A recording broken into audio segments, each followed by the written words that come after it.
Okay. Thank you, everybody. We're going to get started. Mike. Yeah. Oh, good. That's better. I'm just going to have to, you're going to have to be,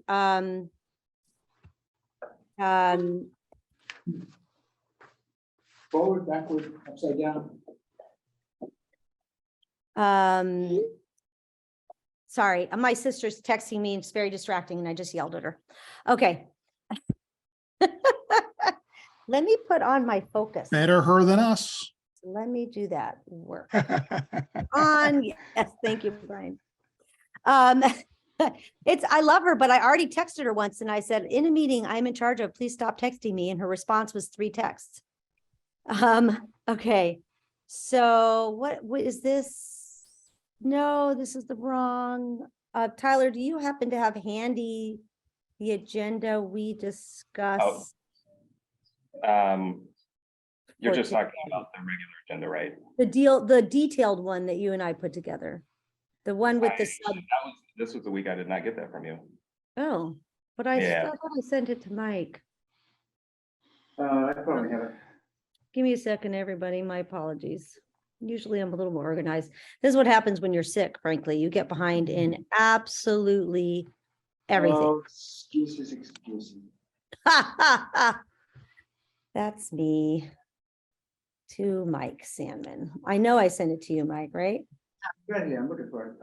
Oh, you're gonna send it to me again? Let me see. I send a lot of emails to you too. I found it. I send a lot of emails to you too, Mike. All right. So thank you everybody for joining us. My apologies for getting us off a little late. Let's get right into it. Jenny Raitt will not be able to join us today. Tyler, did you get any comments from her on the grants? I did not. Okay. I would like to remind everybody we have a public hearing scheduled for next Friday, March 31st at noon. The same rules will apply. Everybody will get 3 minutes with a 30-second warning. You can also send comments to arpareview@brooklinemass.gov, and we'll be happy to read them into the record. But please, if you do, please specifically note that you would like those comments to be read out loud at the public hearing. And if you'd like to sign up ahead of time, you can pop Tyler an email, but that is not necessary. We will have you raise your hand and speak. We ask that everybody only speak once next week at the public hearing. So you get your 3 minutes and then we'll be going on to new voices. All right. I'm just going to remind everybody about, Mike, did you have something to say? No, I did. So is that, I'm sorry, but is the public hearing in person only? The public or is it hearing both? will be like this. It will be hybrid. Everything. Okay. Yes. Thank you, Arthur, for that. Assuming that the governor signs the bill that will be on her desk, I understand today, we will be able to remain having hybrid and remote meetings until March of 2024. So we will continue to have these meetings as they are, with some folks physically present and some folks on Zoom. Thank you for that, Arthur. I'm going to do a quick recap of last week and what the plan is for today. Does anyone have anything to add before I do that? Great. Nope. So last week, basically a slate of proposals got the green light. They're kind of ready to go. We are not going to discuss those further. We have a few proposals remaining that are still under consideration. And we have about $5 million of requests left in those proposals, with about $2.5 million left to actually spend.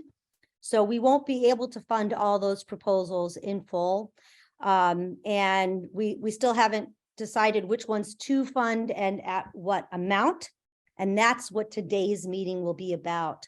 So what we've asked is for the people who are presenting those proposals to join us today for a discussion, so we can talk with them directly, get questions answered. And then at the end of this meeting today, I would really like us to make a decision on those remaining proposals, yes or no fund, and at what level. So as we're talking to the grantees, please keep that in mind. And Tyler did a fabulous job of putting a schedule together. And Tyler, did you see my comment about the Brookline Food Pantry? I did not yet, no. Okay, so my apologies, but Elizabeth Bowen did email. I didn't realize you weren't on it. Okay. And she has actually requested to go first because she has some other commitment. And I don't know if she's here with us. So unless anyone has any questions, we'll get right into talking about the projects that are in yellow that we need to discuss today. We'll start with the Brookline Food Pantry. Okay, I'm gonna go ahead and promote Elizabeth to a panelist. So Elizabeth, if you feel comfortable, you can turn your camera on and start.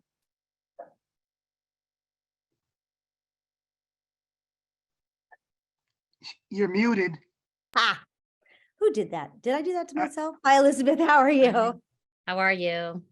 So what would be great is, for those that don't know, Arthur, Mike, and Elizabeth and I have been doing a little bit of back and forth with Arthur. I don't want to speak for you, but just to get everybody up to date with the big question and concerns of really diversity and outreach for Black and Brown folks in particular, because I think it's fair to say that the Brookline Food Pantry does a pretty good job with the AAPI population. But still working on bringing in the Black and Brown population. So if you could talk to us a little bit about what your plan is, and then we as a committee can chat. Sure. I did just send an email out a couple hours ago, but I appreciate the fact that it was very close to this meeting. So I will just review that, not to spend too much time going over something maybe you all know. I just want to say to start that I appreciate Arthur bringing this issue to our attention. I think all of you know, really in the past 3 years since the start of the pandemic, it has been a real struggle to keep up with the need for food in Brookline. And, many times I believe we have just been struggling to keep our heads above the water and not drown in all the work that needed to be done. So I believe if there are issues that anyone has in ways we could make ourselves a better pantry, I very much appreciate them being raised. I would also just like to reiterate from a past email this week that the first time I am really hearing of this concern was on Monday when I received an email from Arthur. Again, I appreciate it being raised, but I hope you can also agree that having 4 days to try and come up with something I did the best I could. I'll put it that way. So as I mentioned in my email, I think really what I needed to do was just to start gathering information on how we could start learning more about how we can do better and then be able to work on it. The first thing I did was meet with Abba Taylor this week, the new executive director of the Brookline Community Foundation. That was really important to me because her organization is critical. When people go to them for help, they often share information on other organizations that can be of help. So I wanted to make sure she understood what we do and how we want to be of help to anyone who needs us. We had a wonderful meeting. I also talked to her about diversity issues. I kind of forgot, to be honest, that her past is in, her expertise is in DEI. And she said she was thrilled that I wanted to hear more and that she looks forward to another meeting being set up where she can help us with diversity issues. And trust me, I will take full advantage of that. The second thing is I met with Hannah Safiz and 4 other additional members of the Black and Brown Club yesterday via Zoom. It was quite an enlightening conversation. And I will say I did try to get them to tell me if they felt unwelcome or people they knew felt unwelcome to the pantry. They said they did not feel that way. They said what they hoped is that we would further our efforts to help people in their community and to get food more easily. We had a wonderful 1-hour discussion where they talked to me about a variety of problems, such as people without cars who want to get to the food pantry. You know, we give people 4 and 5 bags of food. Very difficult to get that home in a shopping cart, right? So they have to rely on a neighbor to get them to the food pantry. This doesn't work. How can we better get to them? We talked about the fact that possibly we could open another pantry location, even closer than High Street, to Village Way. And they mentioned a couple of 99 Kent or 77 Village Way. I already have the property manager's information, and Monday we'll be reaching out to see if that's a possibility. They also talked about the fact that they know in such locations that we make deliveries to the elderly and to those with medical issues. Well, they pointed out to me, you know, if you don't have a car, why can't, if we're already coming to that building, why can't we just bring more food for more people? They pointed out that there are parents with young children. They can't load their kids in the car, even if they have a car, and bring several kids to a pantry and get in line. That's, you know, impossible for them. So we are really going to look into how we can expand our delivery service to help those who have trouble getting to the pantry. The third thing we talked about there was that for members of their community who have a car, a lot of them are just very limited in their time. So what if the town could help us to find a location where people could just pull up in their car? We could check them in, we could put bags in their cars, and they could be on their way. Again, this is a great solution. I'm so happy for their insight, and we are going to consider all of this, as well as the fact that every one of us in that meeting went back with some thoughtful ideas to work on, and we've all agreed another meeting is really in order. Lastly, I mentioned that we have talked to Sheila O'Flaherty and 2 other members of the BHA. They would love to have in-person meetings with us where we can sit with BHA residents and talk about how the pantry can be more helpful. We intend to get those set up as soon as possible. So again, my time was very limited, but I feel like these 3 things will at least get us heading in the right direction. And with the information that I acquire from these sources, we can really start working on a diversity plan and put some things into action that will hopefully make everybody feel welcome at the Brookline Food Pantry if they don't right now. Thank you very much. I'm going to say 2 things, and then I think it's going to be important to get Arthur's input. I do want to thank you, Arthur, for bringing this up. And I do want to thank you, Elizabeth, for being willing to listen and hear and say, yeah, this is something we can do better. How do we start? Go ahead, Arthur. Okay, can everybody hear me? Mhm. First thing, what is ABBA, DDI, DW, whatever? You said that, Sorry. yeah, ABBA Taylor, but what was she? Yes. So previous to her position she's in now, she was a DEI expert, which is diversity, equity, and inclusion. Okay. And she consulted with many groups on how to improve, you know, improve their organization. Okay. Okay. That's good. I got that. Second thing, I never said that people didn't feel welcome. You didn't hear me say that or write that. I'm saying that I did not see people when I went and made my site visit. So Okay. I'm gonna, Arthur, what I want, I appreciate you. I don't want this to become a back and forth. No. But I just Okay, wanted okay. to, I just wanted to explain, okay, to clarify, there's a big difference, okay? Okay. I want to be able to bring the services or bring resources to people who don't normally have access to it, okay? And I raised that issue. And we're very I personally very thankful you did, because I think clearly there's work to be done. Yeah, right. And go ahead, Michael. Go ahead. Yeah, I think, listening to what Elizabeth has said, the three things that she's gotten started on, how does that sound to you? Is that? It's a step in the right direction, you know, and I wish that, I've had just, I've actually had my eye on this for about 2 years. Okay, because, and I'll tell you why, just very quickly. I live on Tappan Street, right adjacent to the high school.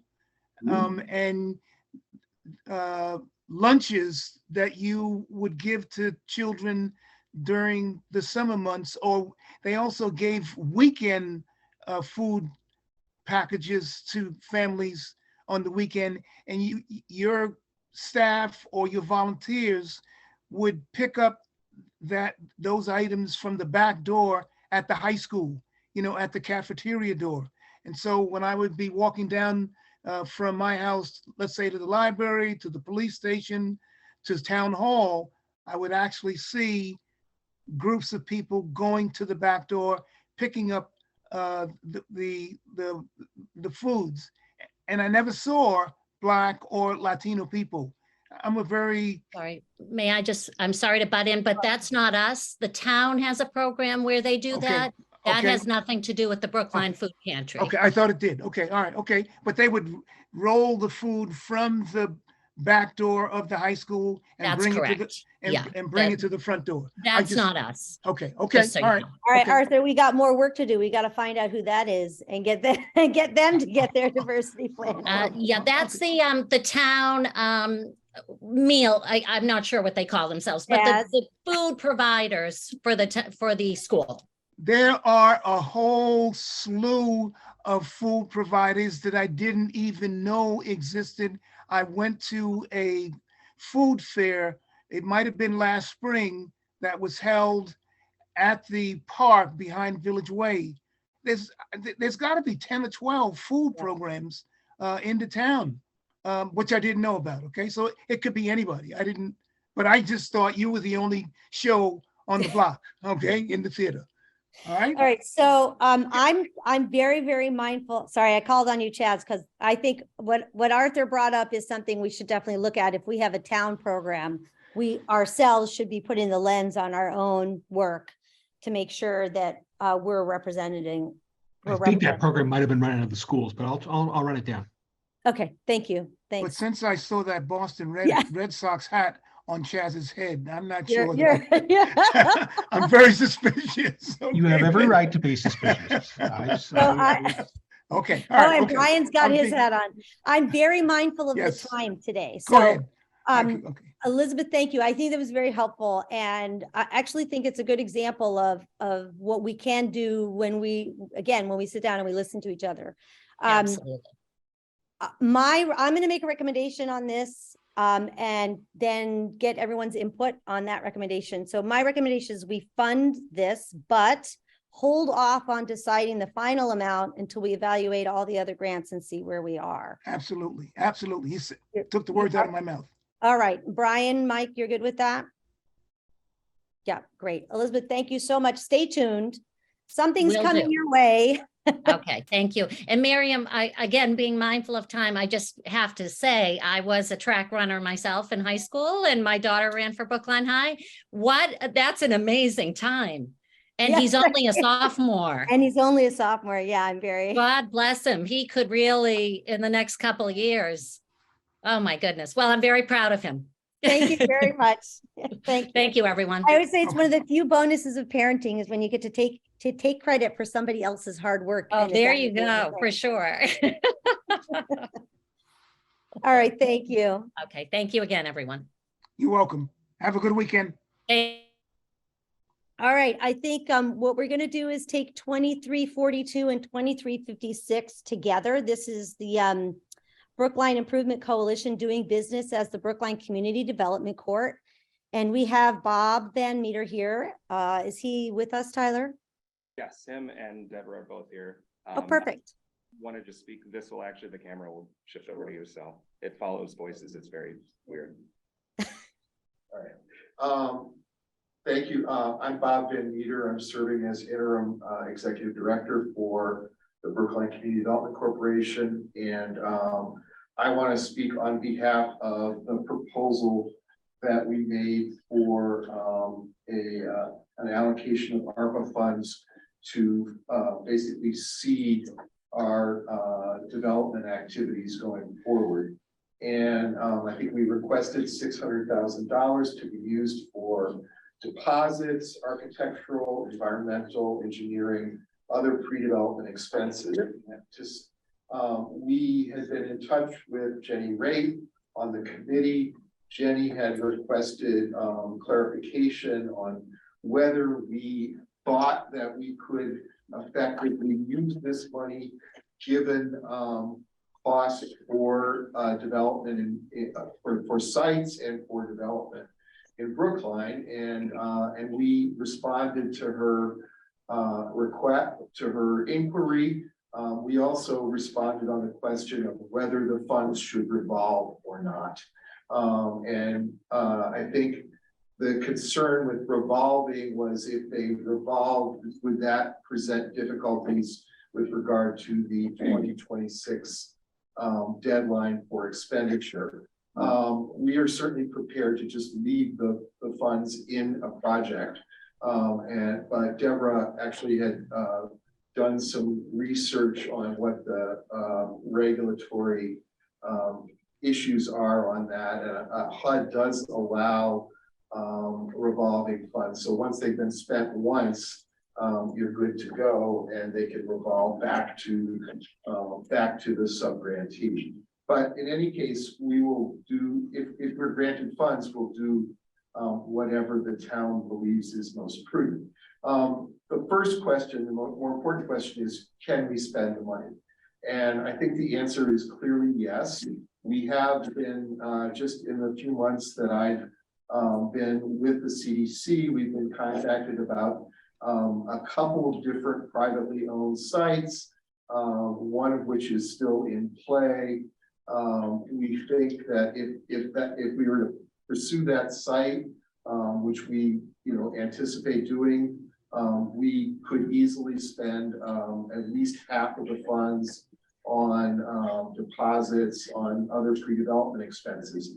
Now we know that any site is going to be much more, any site where we could develop multifamily housing, unless it's publicly owned and conveyed for a nominal price, is going to be much more than the $600,000 that we requested in our original proposal. But what we're talking about is deposits, deposits that might go hard during the process of purchase and sale agreement, as well as the monies that we would need to spend to achieve some level of confidence that the project could be developed on the site in terms of design and environmental testing, etc.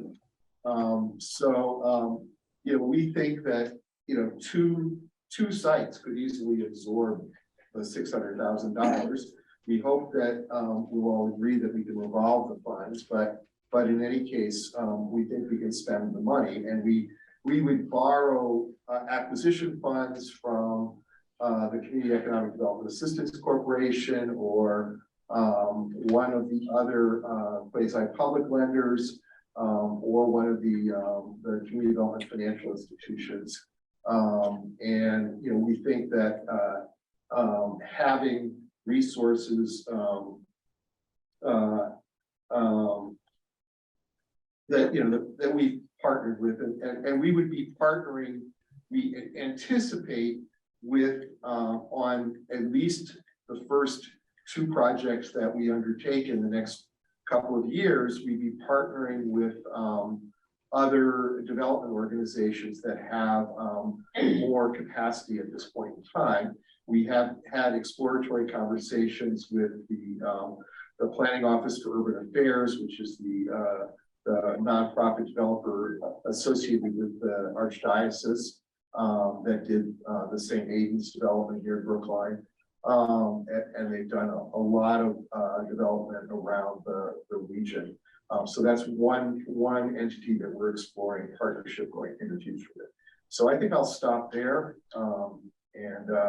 I think if there are any questions, I can respond to them, and Deborah would speak to the other proposal.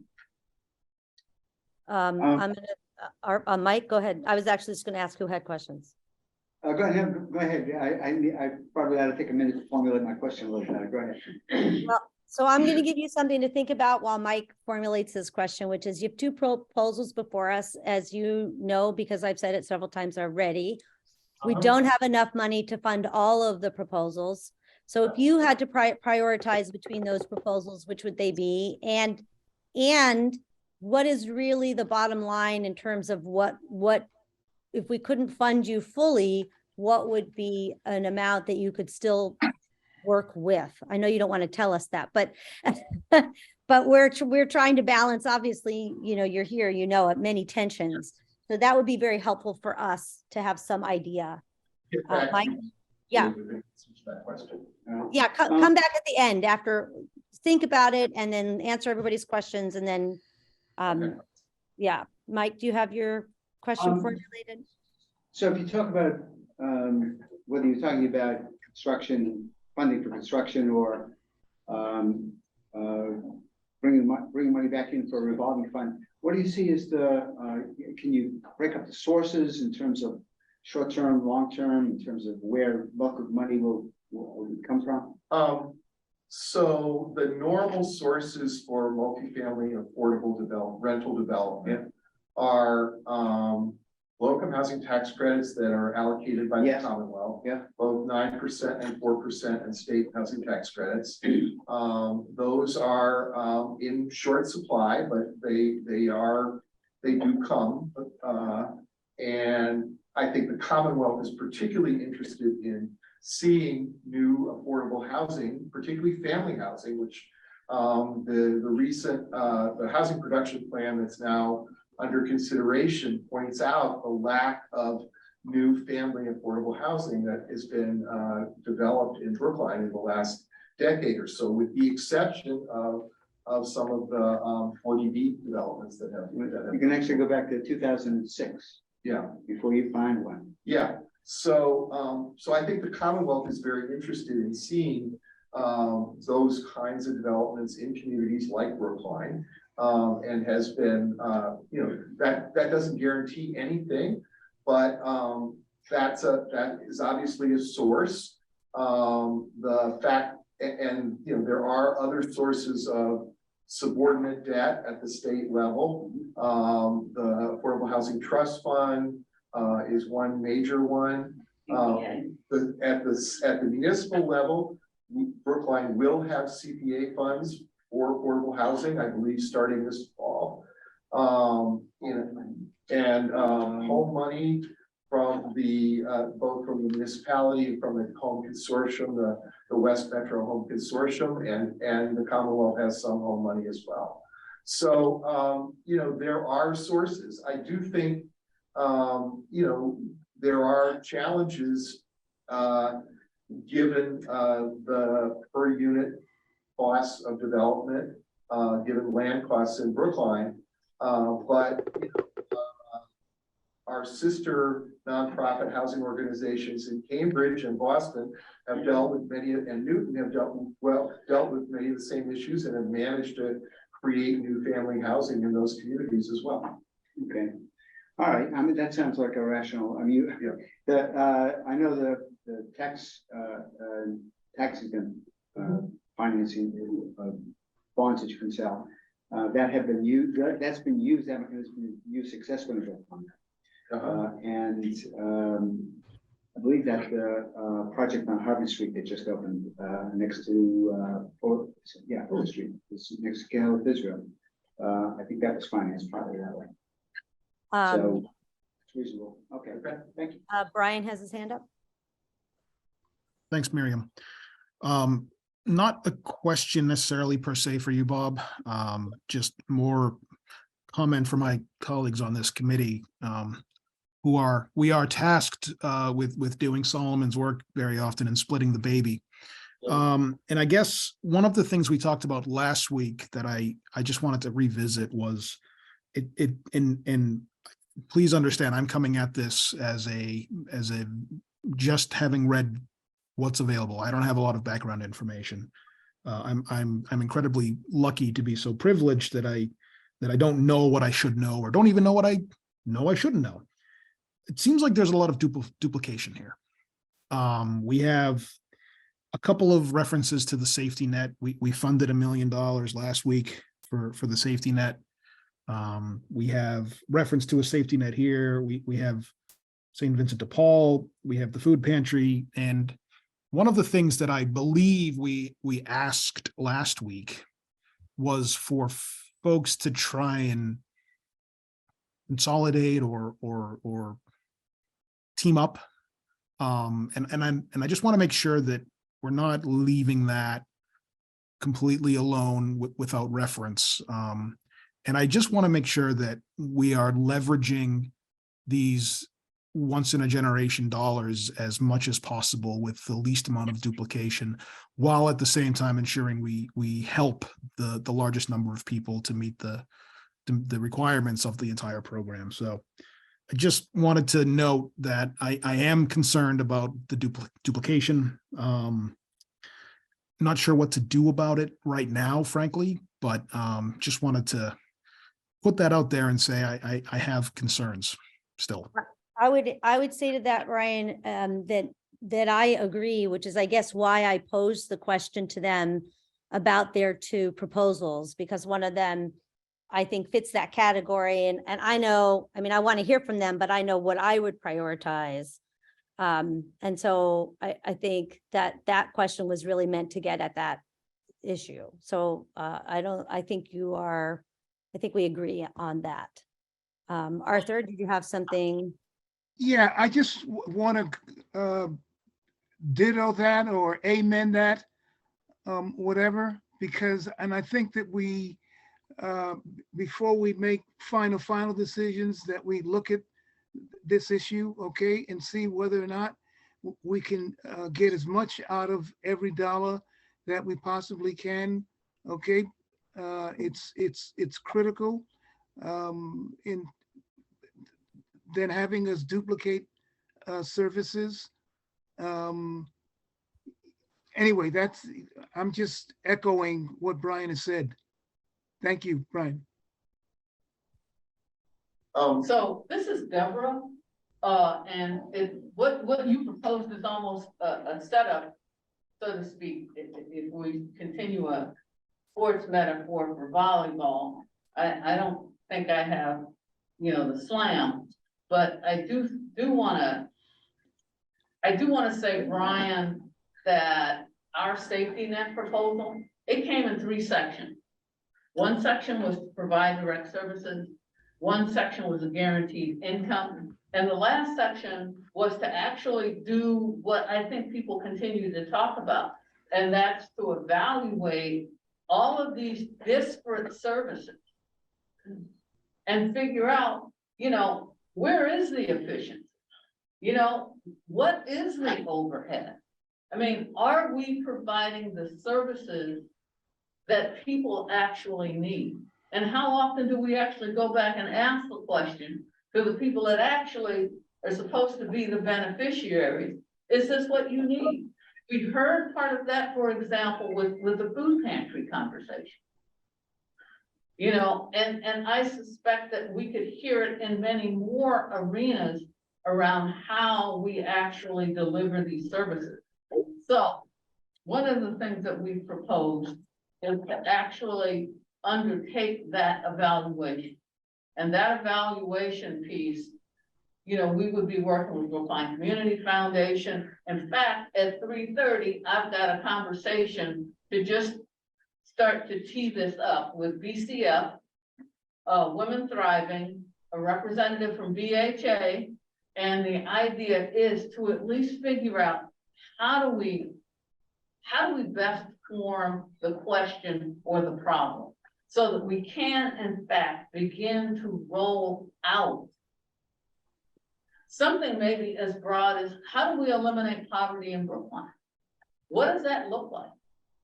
But in so doing, we've got to figure out, if you give $1 million here and you give a $500,000 there, and you give $750,000 there, and somebody else gets 2 million, well, that's $5 million. Well, for each individual entity, it might feel like they don't have enough money to do what they need to do. But if we're able to take a step back and say, for $5 million, we could solve X. And the problem is in the service delivery, perhaps. Well, that may be a whole different ball of wax. I mean, if it's the efficiency at which people, and we heard that, I've heard that time and time again. But the question that we do not, as service providers, seriously ask people. And that's what we want to do. And so the first phase would be, you know, ask the end user, what is it you need? Are you getting what you need? The second phase is to bring in those service providers, ask them what they're doing, have them hear what folks are saying. We've already identified a facilitator and somebody to evaluate this conversation. And then the third phase would be to bring, more people together to begin to flesh this out. And at the end of the day, to be able to go, not just to the town government, but to go back to these entities and say, this is what we're hearing. This may be a better way to do it. And it may be one of those things where, our organization, looks up and says, all right, our safety net work is very narrow. It is strictly, rental assistance. Or it might be that, we need a rental assistance department. Maybe we don't need to be in this at all.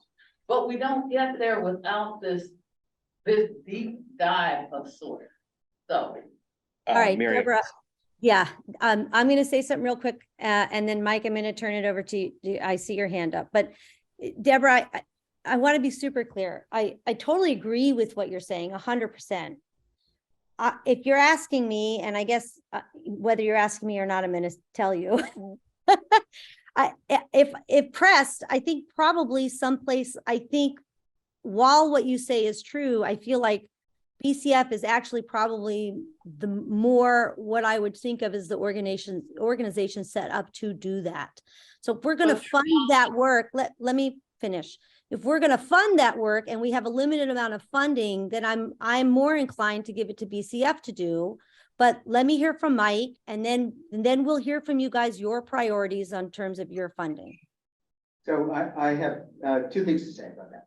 One is, a lot of what you're talking about is talking to organizations, doing some coordination. That doesn't require a lot of money, it requires time. And so that's the least expensive piece of it by far. And then the question is, well, okay, what services you're going to deliver and who's going to deliver them and so forth. But that needs to be worked out in advance with the other organizations in order to achieve the efficiency that you've got. The second thing I'll say is, I had two careers in business and industry, and one of them, the second one, was working with companies on their strategies. And one of the things that I learned very quickly to tell them is that you really can't have two strategies at once. If your primary focus is on adding affordable housing, are you sure that you've got the bandwidth to get into this in a delivery?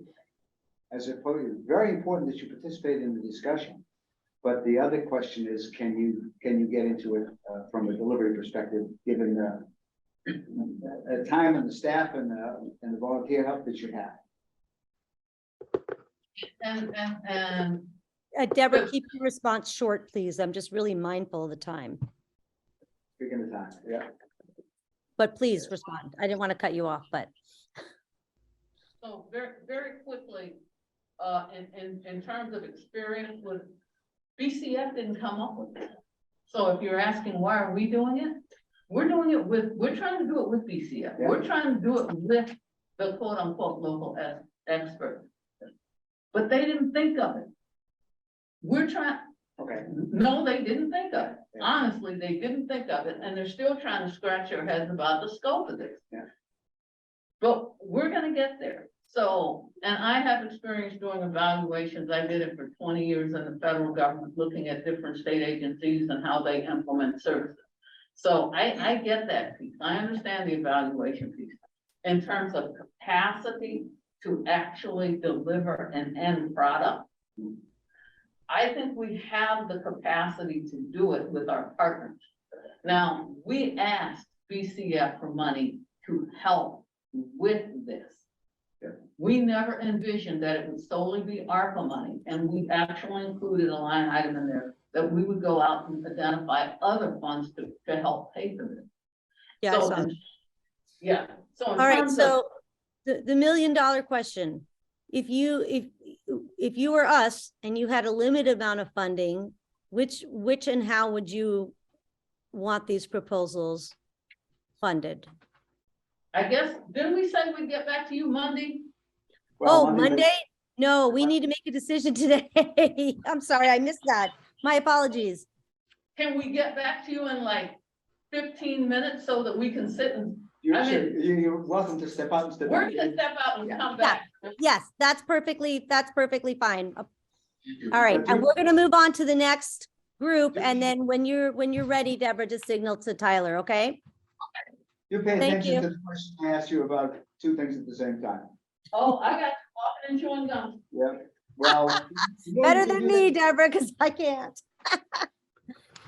All right, thank you. So for us, we'll hold off to hear from them. That we'll come back and deliberate on that grant after they come back and give us their take.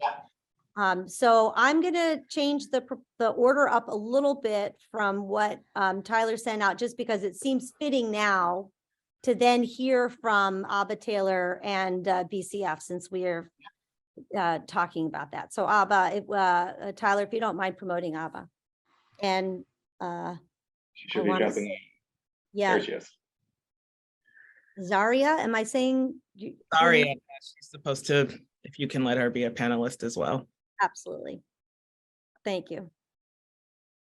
And make sure everything you put in the Q&A, please, because not Yeah. everybody can see the Q&A. Okay. Well, just to be clear, I mean, I'm happy to start with what I put in the Q&A. My understanding, BCF submitted 2 proposals. So my understanding was the proposal that we're calling Safety Net was the one that has gotten greenlit. I would still make the argument, and I'm sorry, Brian, but I know last week, and I know it wasn't a commitment, but you all felt like 2 million was a lot. And you were sort of maybe thinking 1.75 or 1.5. I just want to make the case again, like I said last week, that this is the only proposal that's going to the town, aside from maybe the town's proposal to itself, that is going to go to multiple organizations. So it's not that BCF is asking for 2 million just for ourselves. We're asking for that to distribute to multiple organizations. What I also said in the proposal is that incidentally, the number of applicants that we got for what we call our safety net program, the Brookline Center for Mental Health was a big recipient of that. And there was, based on long-term partnership, but because of COVID, because of all the reasons that this ARPA money, is available, we got a huge influx of requests. That's why we had to shift the program, not just to have a one, exclusive partnership with the Brookline Center, but to really accommodate the needs of many organizations in town. And what I said in the proposal is that most of the organizations that the town granted directly from ARPA also apply to BCF for ARPA funds through our safety net program. So we see the need, and that's why we asked for 2 million, because we are very clear that a lot of organizations, maybe some of the ones that won't get funding with the second round, will still come to BCF for funding, and we will, follow the requirements as well. What we also noticed, because we were getting such a huge influx of proposals, some of them very similar, was that, wow, organizations need to talk to each other. I obviously just started in October. So we have had conversations, including with important stakeholders like BC, the Black and Brown Club, the Brookline Center for Mental Health, the food pantry. We had our After ARPA panel in February to really start bringing stakeholders and organizations together to think about, like, strategically, how do we work together? So when Deborah speaks about, you know, a safety net program, sort of generally, part of the proposal and the 2 million that got greenlit was for BCF to do some convening of organizations. This is something we have history with. This is something we worked closely with the town to get input around how the ARPA money should be spent. So there's no confusion on our part. There's a lot of clarity. We have the capacity. This is something that we wove into our proposal.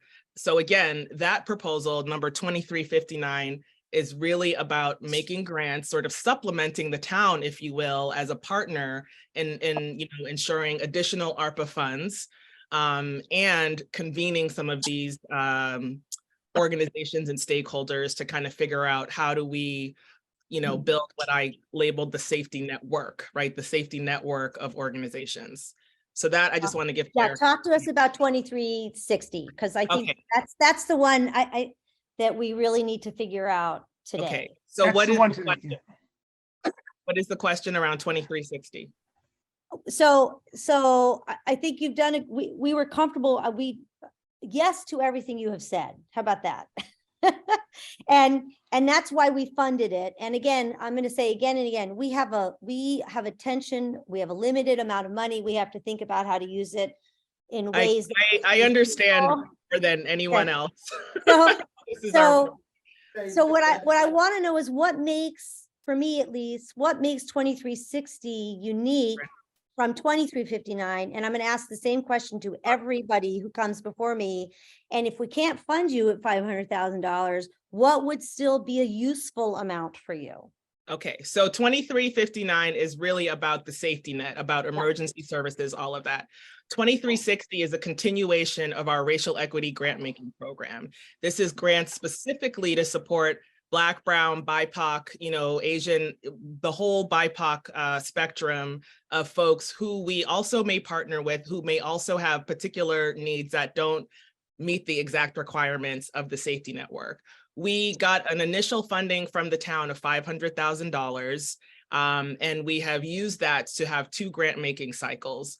Over those 2 grant making cycles, we've gotten over $2.5 million of requests from, what is it, Zaria, like 19 organizations? The first round was 19 organizations. The second round was 16 organizations. Okay, so we're talking about over 30 organizations that have come to BCF to request money to really support and advance the racial equity work that we're trying to do in Brookline. That second round of funding, which is happening now, we're going to spend it down and we have no more funding to continue this program.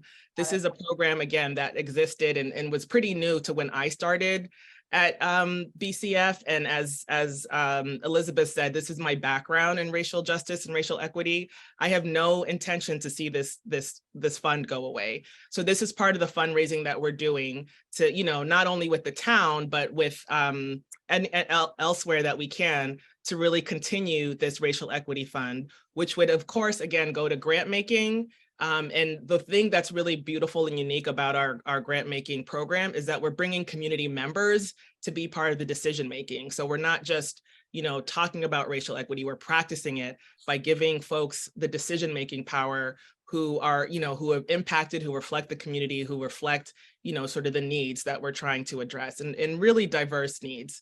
And so we just want to keep this grant going, and using the ARPA funding would be a help, you know, in having us do that instead of having nothing at the end of June, which is where we currently are.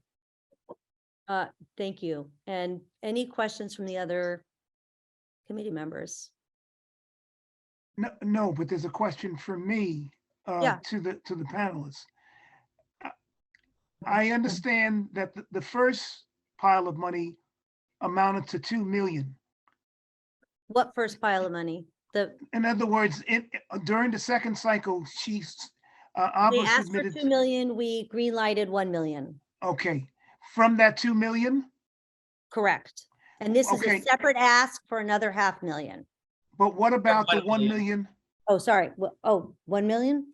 Yes. Yes, that's what I'm saying. That's exactly. Yes, It's, okay. it's 1 million.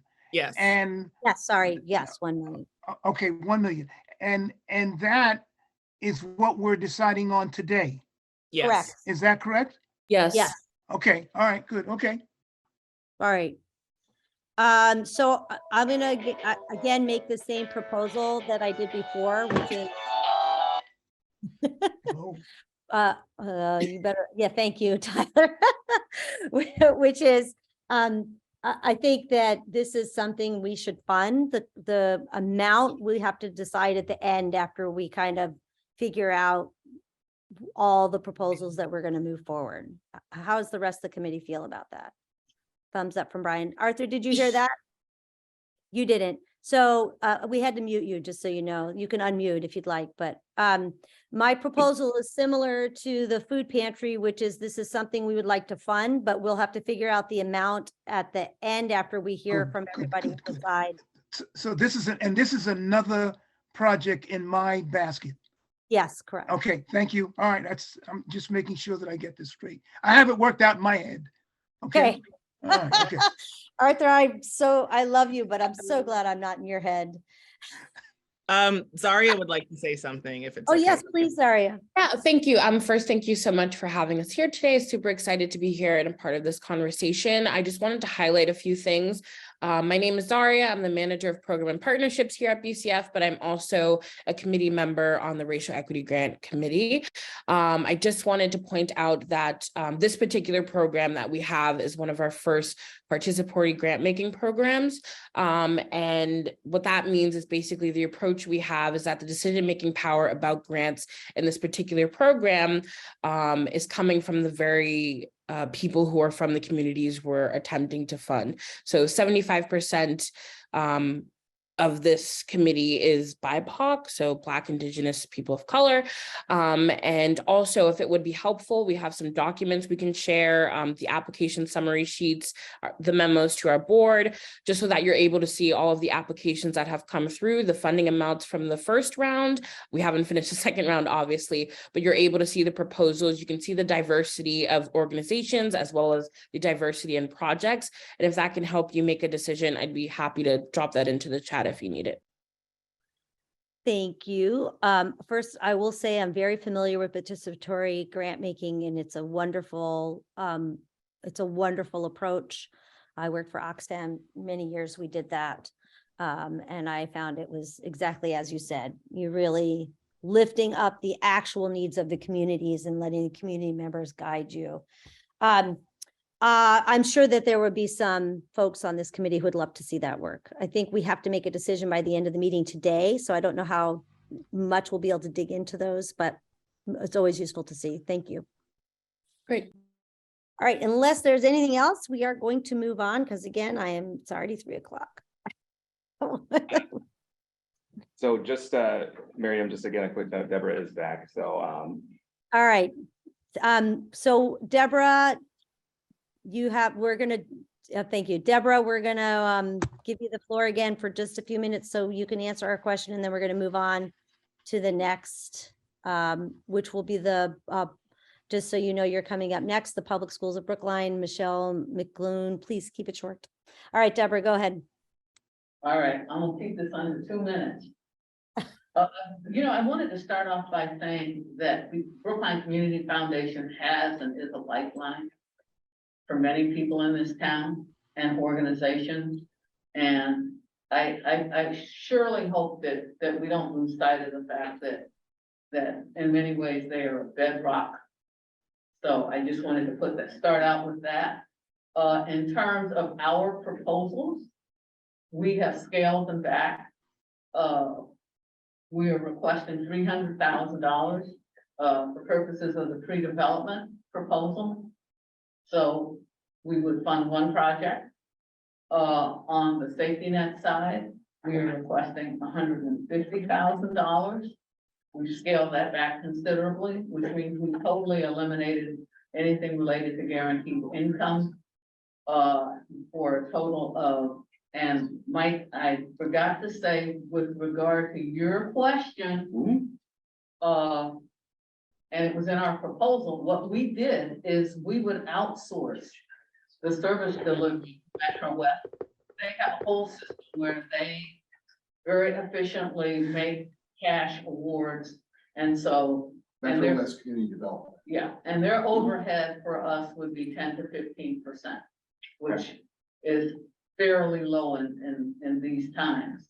So we would be looking at a total of 450,000 versus the several million that we were otherwise asking for. Right, okay, thank you. And we will return with outcome measures. We will return with outcome measures, not process, but outcome measures. So, and that's 100, we envision that as 100,000 for rental assistance and 50,000 for working for staff and other costs associated with exploring coordination and evaluation of safety net programs in collaboration with BCF and others.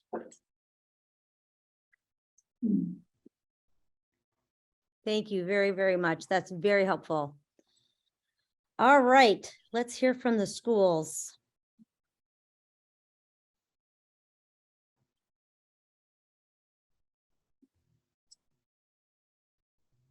All right, so I just promoted Michelle to a panelist, so, oh, there she is.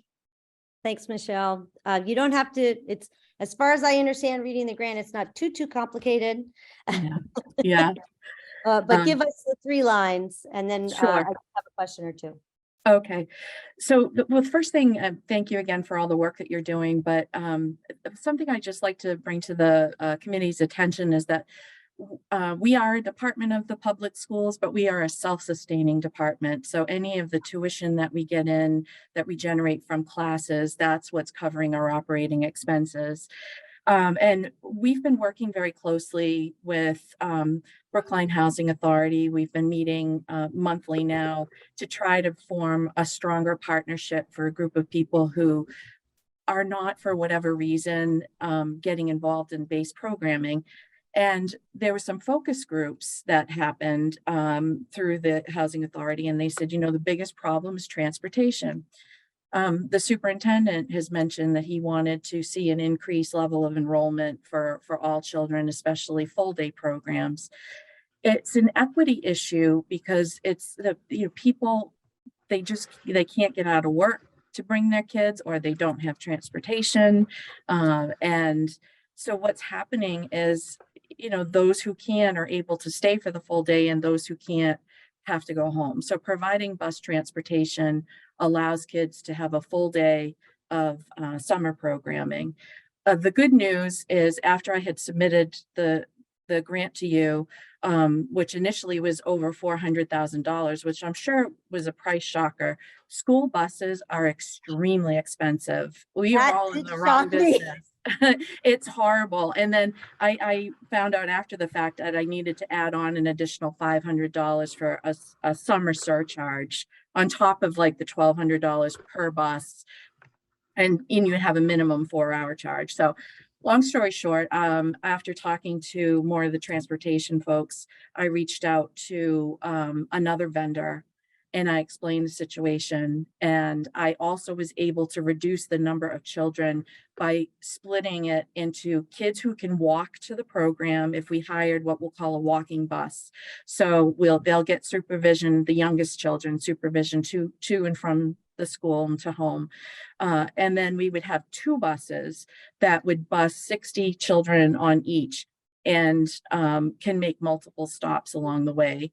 My initial was, we needed the eight buses because there's 9 properties, and with traffic and getting everybody there at the same time. I'm not a transportation planning person. So this, I would work very closely with the district on developing what those routes would be. So in the end, the proposal that I'm asking for is now reduced down to a little over $50,000. So it's a huge difference in what I was asking for before. Do you have the exact figure you can give us? Well, yeah, $51,810 is what I requested. But that does not include any overhead for our program to help do this. If we could get another 3,000 or 4,000 to help with our overhead, that would be great. But we just feel like this is such an essential service that you know, if it's just gonna be for the busing, and especially where you have so many demands on so few Yeah. dollars, you know, we'll understand. So that's So pretty much where we're at. Just to clarify, 51,000, because that's Yes. like, okay. Yeah, yeah, so this vendor was for 2 buses, he was half the price of the other bus service.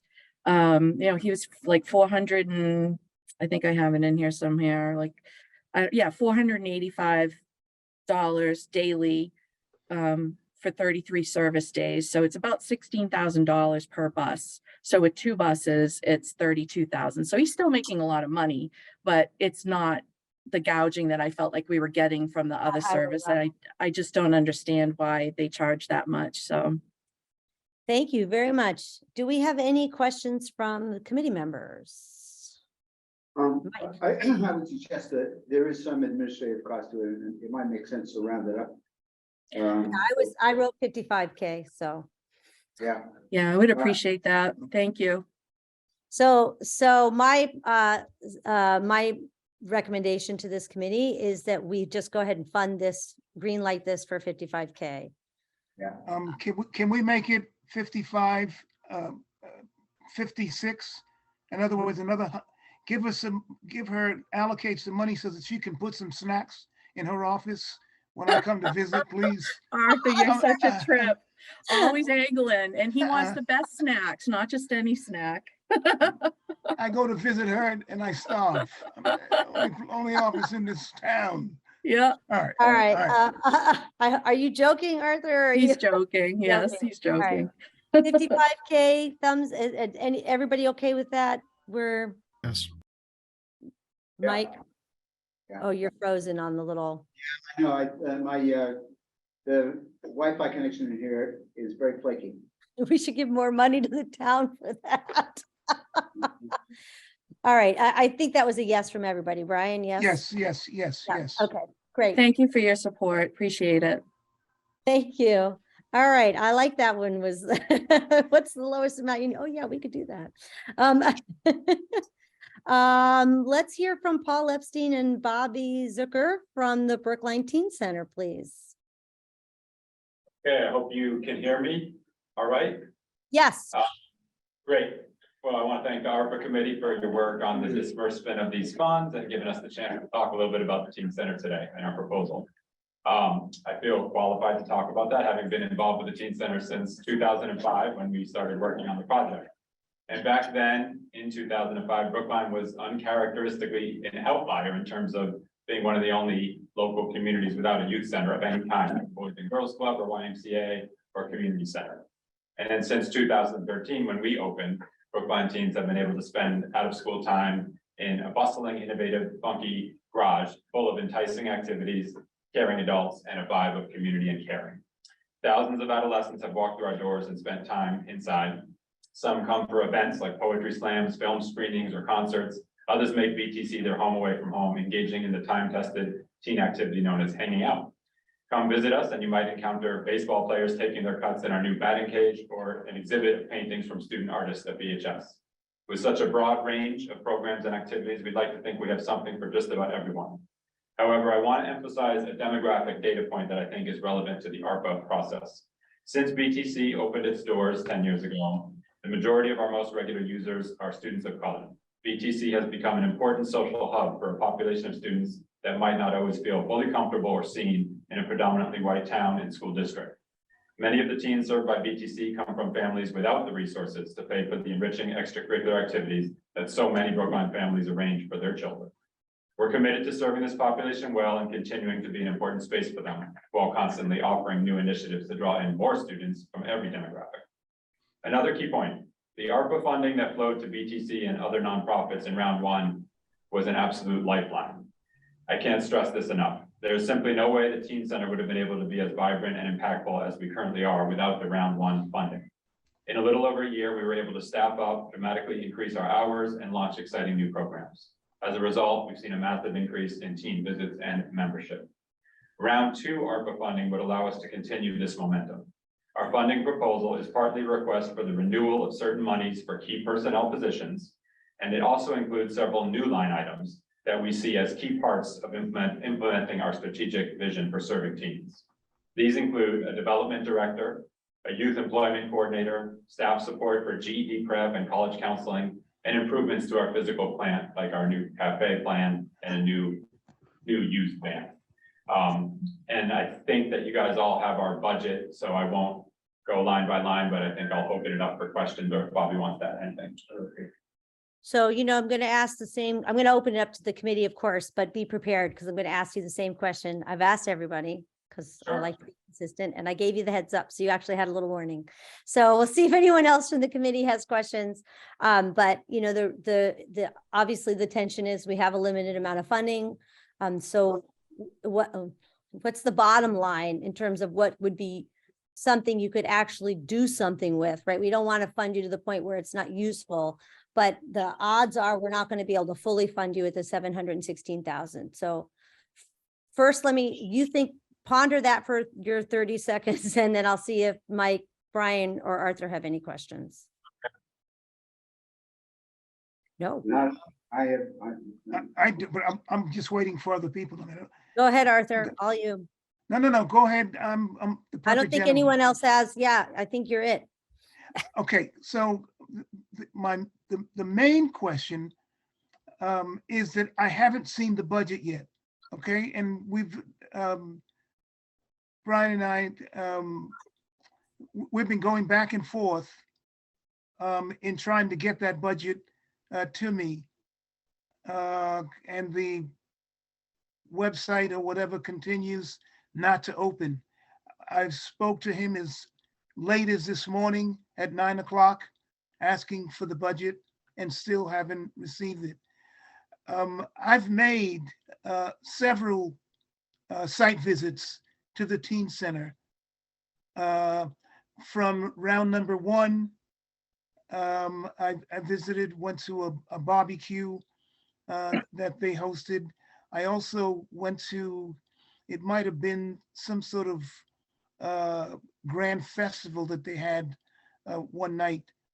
The teen center was overflowing Yeah. with all types of individuals, students that I knew from yesteryear from Brookline High School. And I think that there are a lot of very, very interesting activities that they offer at the center that they might not, that children, teens might not find at any other facility in the town. So I'm not questioning that, but I do want to see the budget. Okay. I Sure. think that's I fair. can- Tyler says there is one. Tyler, what's the issue in terms of, because Brian's shaking his head yes, so it seems like he also had trouble accessing the budget. Is that correct, Brian? Yes. So it's everything that's on that shared drive that we shared with the committee is in there. So what the teen center provided in their applications also included in that as well. But And we you can, could- I sent it to Arthur twice this morning. Okay. I don't know why it didn't open, but. I didn't even get it this morning. I'm serious. I'll shoot it over to you and Brian right now. Yeah, so I think it's safe to, I think that's a fair request, Arthur, to see the budget. I think what we can do is assume Tyler's seen a budget, assume I there's have a it budget that we just have to, sorry, Tyler? I was just saying, I have it open right now. It's in that OneDrive that we shared with everyone. But Miriam, I can answer your question now if you'd like. Yeah, I'd say we will make sure that before anything is actually completely green lighted, Arthur, that you see the budget. But yes, please, I don't think it should stop our deliberations right now because there is a budget. Okay, well, as I mentioned in my opening remarks, I mean, our proposal is divided into two parts. One is a continuation of some of the funding that came in round one so that we can continue to have those key personnel positions as part of our staff. The other part were new initiatives. You know, as the executive director of the organization, if we're limited to a certain amount of money, it's irresponsible to start new initiatives when we need general operating expenses. So I would say that I would limit our request to $500,000, which is the same amount that we received in round one, so that those key positions can continue to be funded. But not. Say that, I'm sorry, let him say that again. I'm sorry. Sure, Arthur, go ahead. Say that again, Brian. Not Brian, I think that was, Oh. what was it, Paul or who was Paul, speaking? Paul, say that, make your last statement again, sorry. we have only a limited slice of the pie here, would be to request $500,000, which is the same amount that we received in round one, so that those Okay. key personnel positions that have enabled us to operate would continue. But Okay. not the new- But see, I can't hear him. Sorry. Arthur, what he said was that if they couldn't get the full funding, then Yeah, there, I got that. I got that part. It was just the last, I'm sorry, the very, very last part of his statement. I was just saying, Arthur, that we would not request money for the bottom part of the budget. The new initiatives like the renovation of the cafe, the van that we requested, they would not be in the revised proposal. Okay, gotcha. I'm just Arthur- gonna say, yes, thank you. Tyler put the link to the budget in the chat, so you can open it up. I'm looking at it right now. Go ahead. I didn't mean to cut you off, Arthur. No, Yeah, no, I no, sent no. that to you too, Arthur. Great. Okay. Very helpful. Thank you very much, Paul. Thank And you. Tyler. And whoever's with you. I'm sorry, you're like two tiny little dots on my screen. So I appreciate Bobby Zucker. I appreciate you too, Bobby Zucker. And I just have to say that I am just blown away that the teen center has a bowling alley. This is like the thing that blows my mind every A time. lot of, they've got a golf course too, whatever. It's something like that. wonderful. Yeah, it's wonderful. So I'm going to make the same.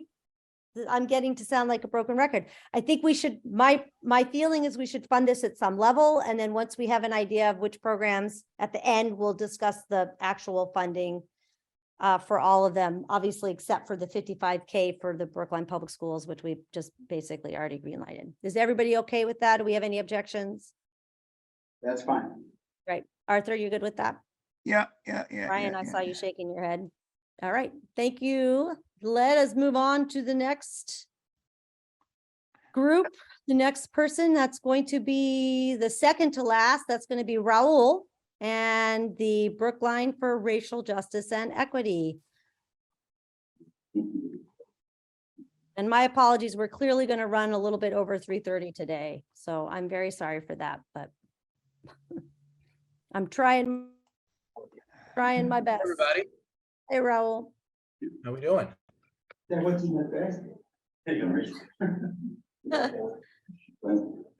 things up over here.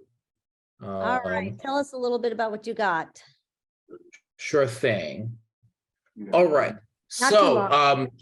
I won't, I'll just make a brief statement and then open your questions. You know, thanks for the opportunity to speak with y'all and for the work that you're doing in this round and the previous one, which I was glad to support as a select board member. I'm Raul Fernandez, board chair of Brookline for Racial Justice and Equity, or simply as we call it, Bridge.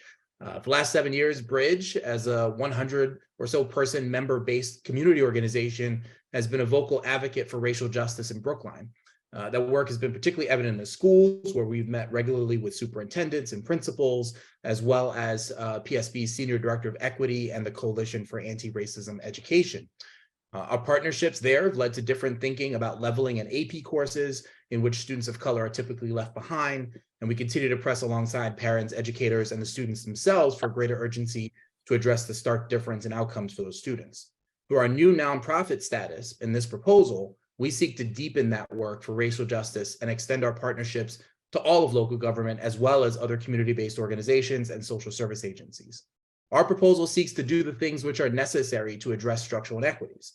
First, to identify and better understand those racial inequities through our survey and community engagement events, to work with those most impacted as well as policymakers to identify, implement, and iterate on solutions to those inequities, to educate our community on the urgent need to support and adopt those solutions through our educational events, and to create an assessment and accountability mechanism through our racial equity dashboard to track progress, measure efficacy, and ensure that we're moving urgently to address inequities, especially those which pose the most existential threats to communities of color.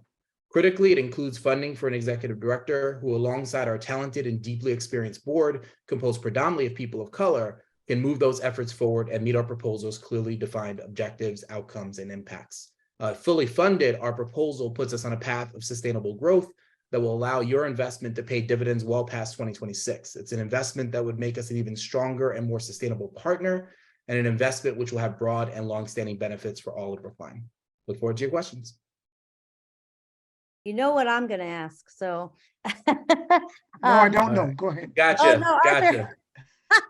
But I'm gonna go last, Arthur, but I'm gonna ask the same question I asked everybody else, which is if we can't fund you fully, what can we fund that's still useful? You know, if we give him $50,000, he's gonna say thanks, but what are you gonna do with that? But, you know, what's the happy medium? So if other members have questions, and I see Mike just put his hand up, I would like them to go ask them first, and Raul can address that last. Go ahead, Mike. In early, so Brian, anything or Arthur?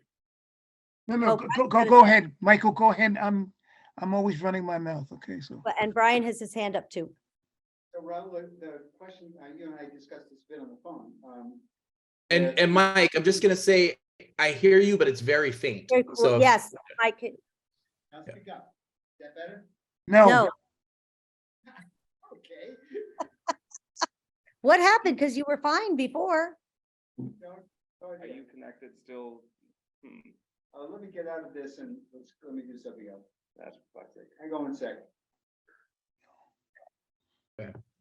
Okay, how is that? Yes, better. go ahead. Oh, now not at all. Why don't you log back into the Zoom and use your thing? And in the meantime, Brian, do you want to talk while Mike gets himself back on? Able to hear me at all or no? You Yes. also sound further away than you did before. It's like your volume got turned down. We don't understand. Okay. Right. So, yeah, I'll just go ahead. Hey, Raul. So my question, and I had the same question for the Teen Center folks, but I didn't ask it, but it relates to the question that Miriam asked a little bit. I'm a little reticent to fund positions with soft money that goes away after a while. You mentioned dividends on this investment. Can you talk a little bit about the fundraising program you have planned and sort of what assurances you can give us that after 26, this incredibly important work, I should add, will continue? Well, I appreciate that, Brian. Yeah, that's an important aspect for us. I mean, this is going to give us the runway, this 3-year runway to build out a robust giving program, which is going to include, seeking grant and foundation support as well as individual donors. Our goal really, aside from, the typical what nonprofits do around foundations and seeking other grants, really is going to be to build that base up from the 100 folks that we have right now that are engaged members of the organization to multiples of that. People that are committed to this work, which we know are out there in Brookline, and we've lacked the capacity as a community organization really to do the things necessary to engage with those folks. That's why you'll see in the proposal, the community engagement is such a big part of what we want to do, whether it's engaging with folks in communities of color, particularly low-income folks in communities of color in Brookline, to understand their needs and to make sure that we're supporting them, but also the larger community as well through some of these educational events. I'm also looking forward, I'm a member of a couple other boards, and we've faced funding issues on those boards. And one of the things I want to make sure that we do is that we also have, in addition to the usual fundraising events, some just usual sort of revenue generating events as well, to make sure that we're a sustainable organization that can cover not just our the things that we want to do out in the community, but also our operations too. So yeah, we're well aware of the need that this is not, set it and forget it money. This gives us the runway and critically the full-time staff member to actually build out that giving program, which is going to be much more difficult without that person. Thank you. And just to follow up on the budget, does the ED salary number, does that include benefits? No, it does not at this point. And that's it's something where low. we're a little bit flexible on that. Yeah. All right. No, I appreciate that. Yeah. Thank you. Yeah, you're gonna not just have to pay benefits, but social security taxes and so forth. So Absolutely. Yeah. be aware of that. Well, you are aware of it. I don't need to say that to you. 2 questions. One, we talked about this a bit, metrics, how do you, if you could tell us a little bit about how you're gonna measure what you expect to accomplish. Actually, it's just one question. That's probably enough. I have a question to, well, I'll ask the other one. Have you identified anybody who might be an executive director, or is that something off in the over the horizon? No, that's something on the scope of the horizon. We need to first make sure that we have the funding necessary to go out and hire somebody, and then that's going to be a board decision of who that would be. I'll say on the outcomes piece, there are two levels. One is us making sure that we're meeting our own targets, which are clearly outlined in the proposal of the number of events that we want to have, you know, the touch points and what comes out of that. But you know, I used to say this on a board a lot, is that we can't confuse action for progress. And so this is why that racial equity dashboard is so important, because if we're an organization that year after year is doing all these things, and we claim that we want to address issues, everything from, you know, in education to public health to housing, we have to have some metrics, reliable metrics, as to whether or not we're making any difference in Brookline. And that's where that racial equity dashboard comes in. And it's not just for us. I mean, that's for all of Brookline to be able to look at and say, you know, where are the racial inequities in town, and what are we collectively doing to move the needle on those? But certainly, you know, for me, I think that is the area where we can be held, or at least hold ourselves most accountable, is looking at whether or not we're moving the needle, you know, related to that dashboard. Okay. All right, thank you. And what is your bottom line number, Raul? Yeah, I mean, I think, you know, what I'll say is this, is we didn't send over a bloated budget, one that, you know, that we said, well, we know they're going to cut, so we're going to include all these things that, you know, and frankly, I see us needing to go out and get even more money to do the things that we want to do over the next 3 years. So this is, you know, what my call to you all is to fully fund this as an investment, in not just in the organization, but a sort of larger investment, as I mentioned, in this work in Brookline. I'll say if we receive less funding, the one thing we might, it's a high ticket, but I think high value item, which is the community survey. We might, I'm not saying we wouldn't do that. I say we would have to go seek funding elsewhere to do that. I think is the most likely outcome if we received some less funding, you know, and it, you know, maybe that is the same for every proposal and every item. You know, we all want to do the things that we've proposed. So if we get less funding, we're going to have to go out and seek funding elsewhere to do those things. Just tell me how, I don't have your budget right in front of me, so just tell I me. think that was what 50,000 over the 3 years. No, 475. No, the sorry, survey, you mean, right? the Survey. And Mike has a. 50,000. Gotcha. Mike- Okay, gotcha. Sorry. On the survey in particular, we heard Abba Taylor talking about the community foundation going out and essentially, it sounds to me like there's an opportunity to coordinate. I wonder if you've had any conversations with them. And I think, we keep saying that to people, have to talk to the community foundation, but the truth is they have both funds and staff. And you have an executive director who's very interested in some of the same things that you are. Yeah, no, I'd love to partner with them on that. You know, I'm actually a member of the Racial Equity Grant Committee that Abba was talking about earlier, and that you all are considering giving some more funding to, which I hope you will, by the way. And so, yeah, no, I look forward to if they're interested in partnering on that together. I also want to bring the town in too, so that this, you know, we get answers to all the questions that we're all looking for, not just our organization getting the questions answered that we're looking for. So I think there's some real room to partner. And so again, if we can get that funded in this proposal, then I think that would be ideal. If we can, I think, you know, we'll talk with other partners and figure out how we can pull it together. And I will say, I do now have the budget in front of me. Thank you, Tyler. You love me. Is that the money has to be spent by June 2026. So this is a full year 2026. So I think that's December 2026 is the end of the period of performance. not December. June. I thought it was June. No, what we have been saying to people is, generally speaking, we want people to spend the money by June of 2024. But for larger organizations that are making these longer term big ticket projects, ARPA period of performance expires in December of 2026.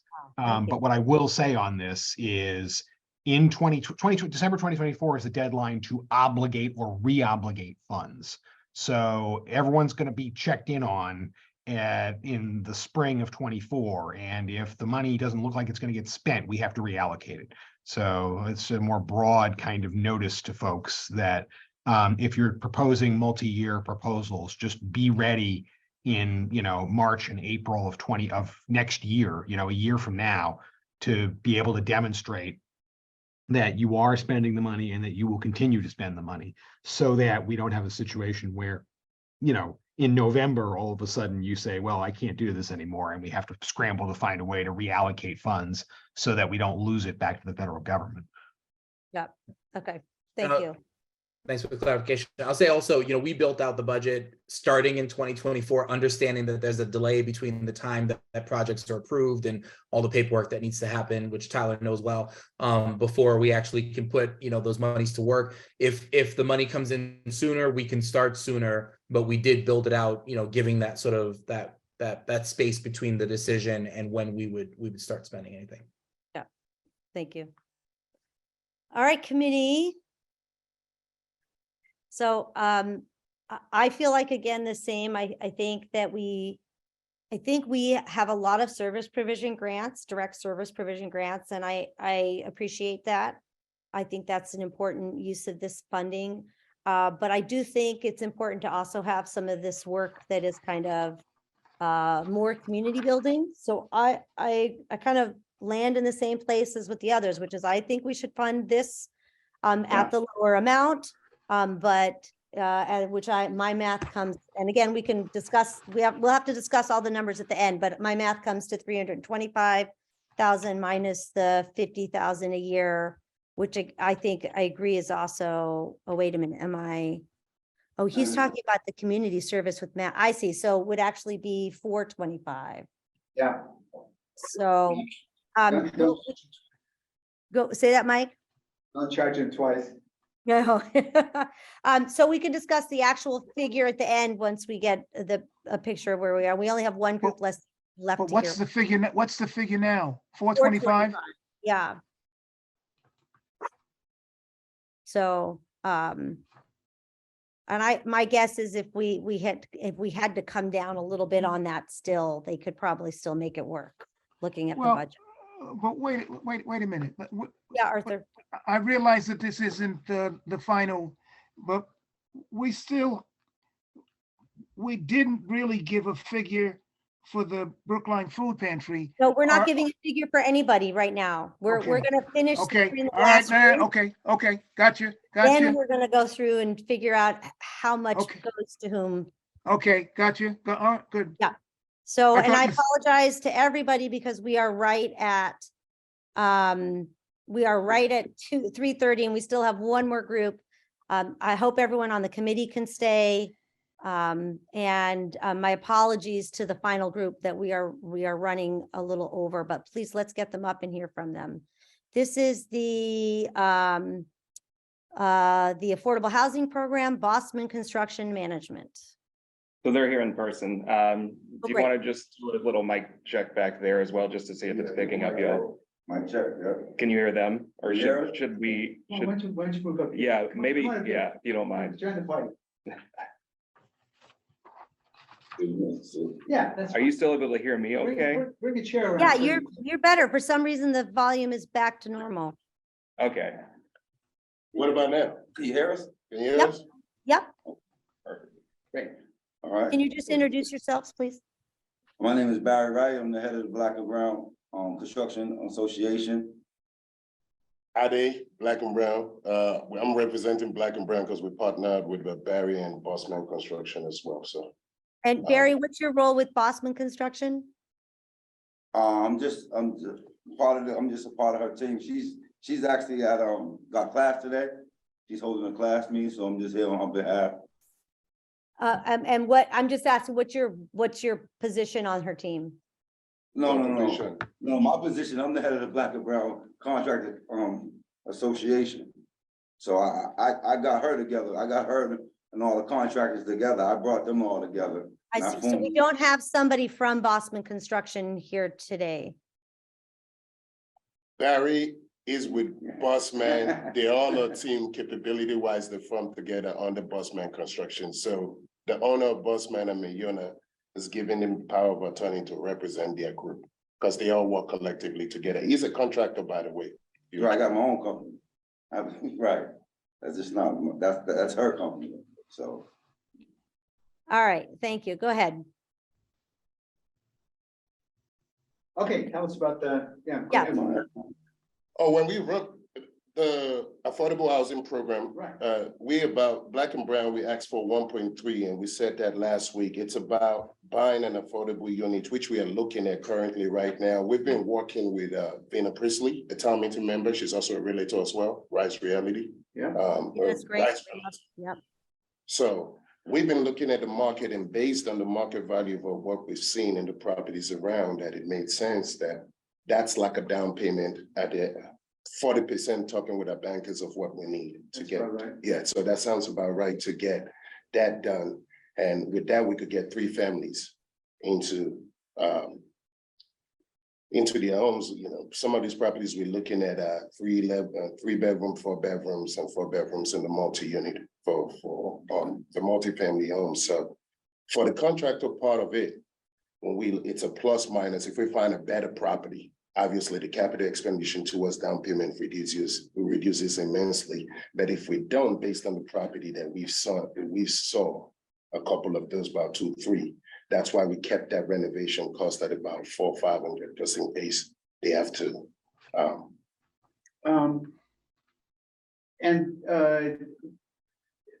Have you put together, or has Bosman put together a detailed quote on that particular property, or they looked at it, where does the renovation cost come from? That's a fairly substantial amount of cost.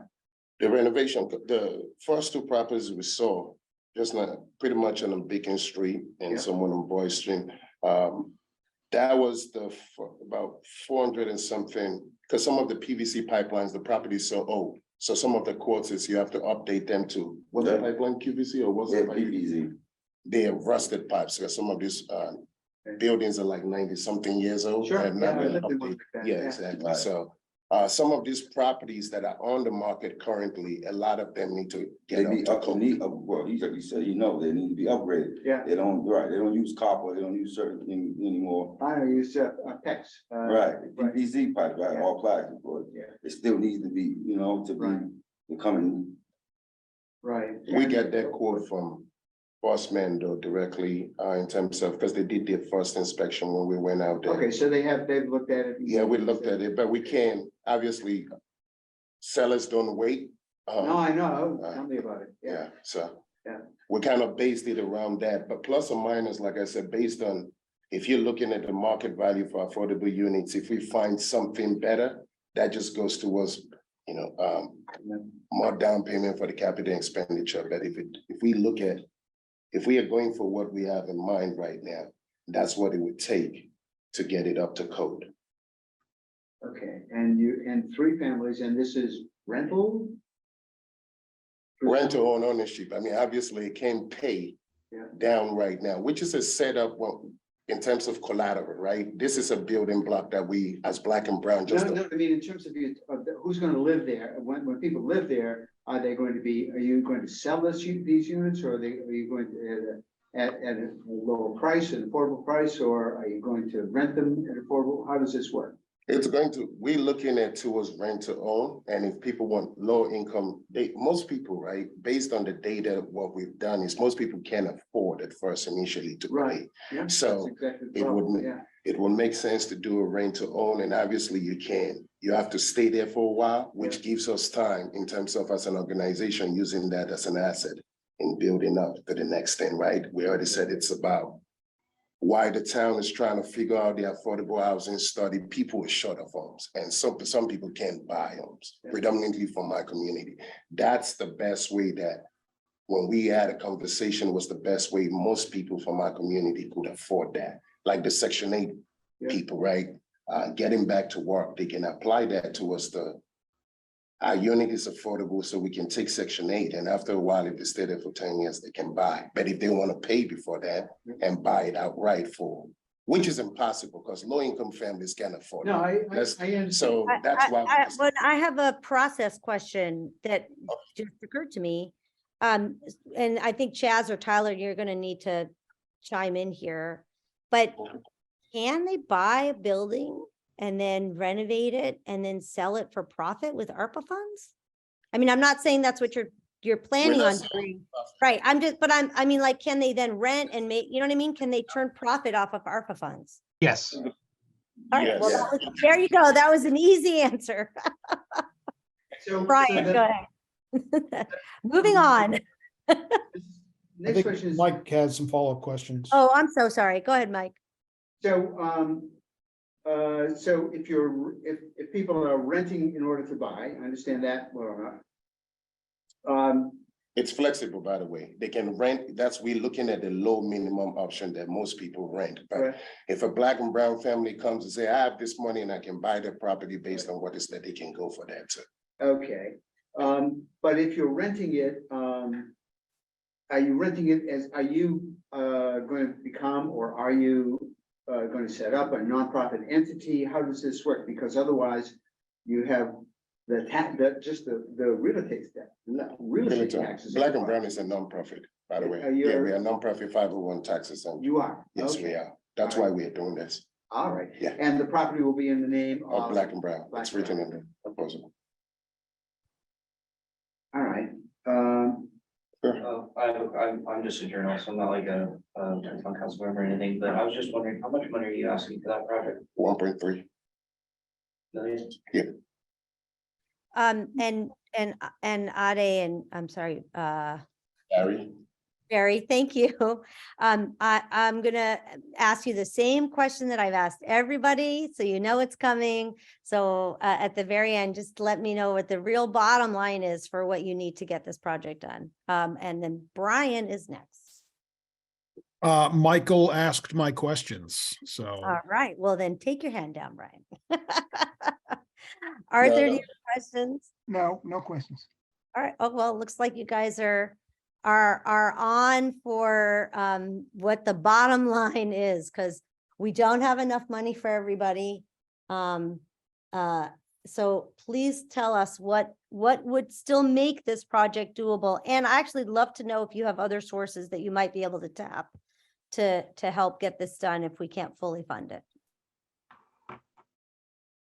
We're looking into other philanthropic sources right now. Nothing is guaranteed, of course, but yes, we are looking at other sources as a 501c3 organization to get that done. Also, we're exploring other options with our banking system as well, within our own organization. So the bottom line, though, Yeah, the price of property in Brookline, that's how we I came mean, up I'm just asking, look, I asked everybody, I'm trying to make it work as best I can. I appreciate you. I mean, when we looked at it, that's the best way, and just, this is a collective effort. With him at the beginning, like that number is too low. If you talk about trying to build you know what I mean, dealing with construction, but. You're not helping me help you. Help me help you.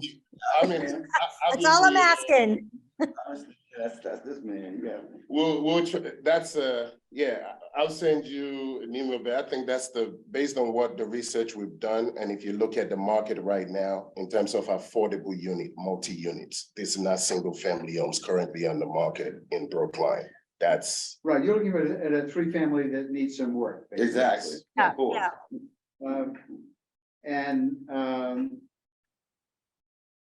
You're probably in the right ballpark when you say 1.3 million is about 40% of what you need for that. Yeah. Question is where you get the rest of the financing and how you support the rest of the financing.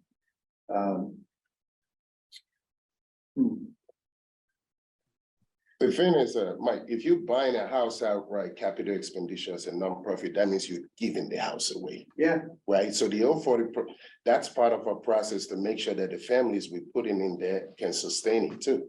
So obviously we'll go through the process. It's not rent-free, right? No. Yeah. I'm just thinking about where you get the rest of the money for purchasing construction. just the basic, if you have to get to like $3 million, where do you get that other 1.7? We're looking at other options right now, applying for a few other grants in other places. If we Senate- made this grant on a conditional basis and gave you some time to get a commitment from another lender, would that make any sense? I'm sorry, to get as a potential condition to use that to get a loan from a lender. No, to get enough to get the rest of the funds that you need from a lender. I mean, if you already have 40%, first of all, you know, that's going towards the total amount of what you're asking for, so the building will be brought out there. Right. So it's Right. not, and the rest of it is about making, when you buy a building, it's about making your monthly payments, right? Your monthly But where payment. does the money come from is my question. The capital expenditure, the down payment is what we are asking. Yeah, but you need more than the down payment. If you're gonna own the building. Mike is saying, where's the money for the monthly payments? Well, and the carrying costs during construction. Right. Yeah. Oh, the money for, that's what we think, 1.3, where's the money to? No, but like you saying, like, I was understanding what you were saying, as far as like giving us the time to go, because we got, like you were saying, you got a couple more investors already. Right. But they haven't guareed anything. Right. You know what I mean? Right. So, I mean, normal process is you go to whoever you are, it doesn't matter. You go to a bank, you say, I've got this much money for down payment. Here are my sources of funds for carrying costs. How much of can you give me a promise that you'll give me a mortgage? Can you get pre-approval for a mortgage? And if you go as a nonprofit, you may have an advantage in that regard. And the bank, gives you a letter, and then you've got an opportunity to negotiate, because you can go to a buyer and you can say, okay, I can afford to buy this. If we give you an allocation of $1.3 million and put it in the bank for you, and you then go to a buyer, the buyer is going to say, where's the rest of the money? Right. So I see where you're going, Mike, and I have a question. I put it in the chat for you, Chaz, but I'm gonna have to put you on the spot. This is for Chaz. So Chaz, if we say to them, look, we think this is a good idea. There's still some stuff that needs to be worked out. Work that stuff out, specifically, get some other investors and solve this issue of how you're going to do your carrying costs, et cetera, et cetera. And once that's done, we'll then come back to us. Like, we'll keep this proposal open for you. We'll just hold it open. And then when you have these other commitments, we'll fund you. And could we use potentially phase 3, some of the phase 3 money, leave some of this money behind and use some of the phase 3 money to do that? Or is I think you would be better off obligating the money now. Whatever money you think appropriate now, rather than saying, come back for round 3. For one thing, round 3, I'm putting it in quotes because it's not guaranteed. And it's going to be made from any additional funds that other people and entities don't spend. So there's no guarantee of how much round 3 money might exist. There is a possibility that the answer will be 0. Better, I think, that if you want to wait and see in terms of this project, put some money aside now, and say that it is contingent upon utilizing this promise to secure funding elsewhere by a set date. And then if that set date comes and goes and the project isn't where it needs to be, then the money goes back into the general ARPA pool. Or it can be, or you could make a contingent allocation. For example, it could go into BCF's pile.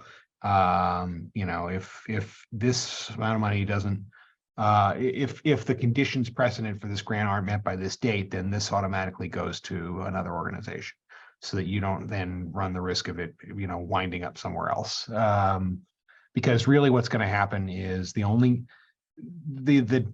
date for any kind of round 3 is going to be summer 24. And, this panel isn't going to exist at that point. It'll be more than a year from now. And it's going to be really hard to make those kind of allocations. Yeah. Yeah, that's what I was thinking, Chaz, and Miriam, is to say, well, let's approve this, but the funds won't be dispersed until we see the rest of the financing and a budget for how this all will work.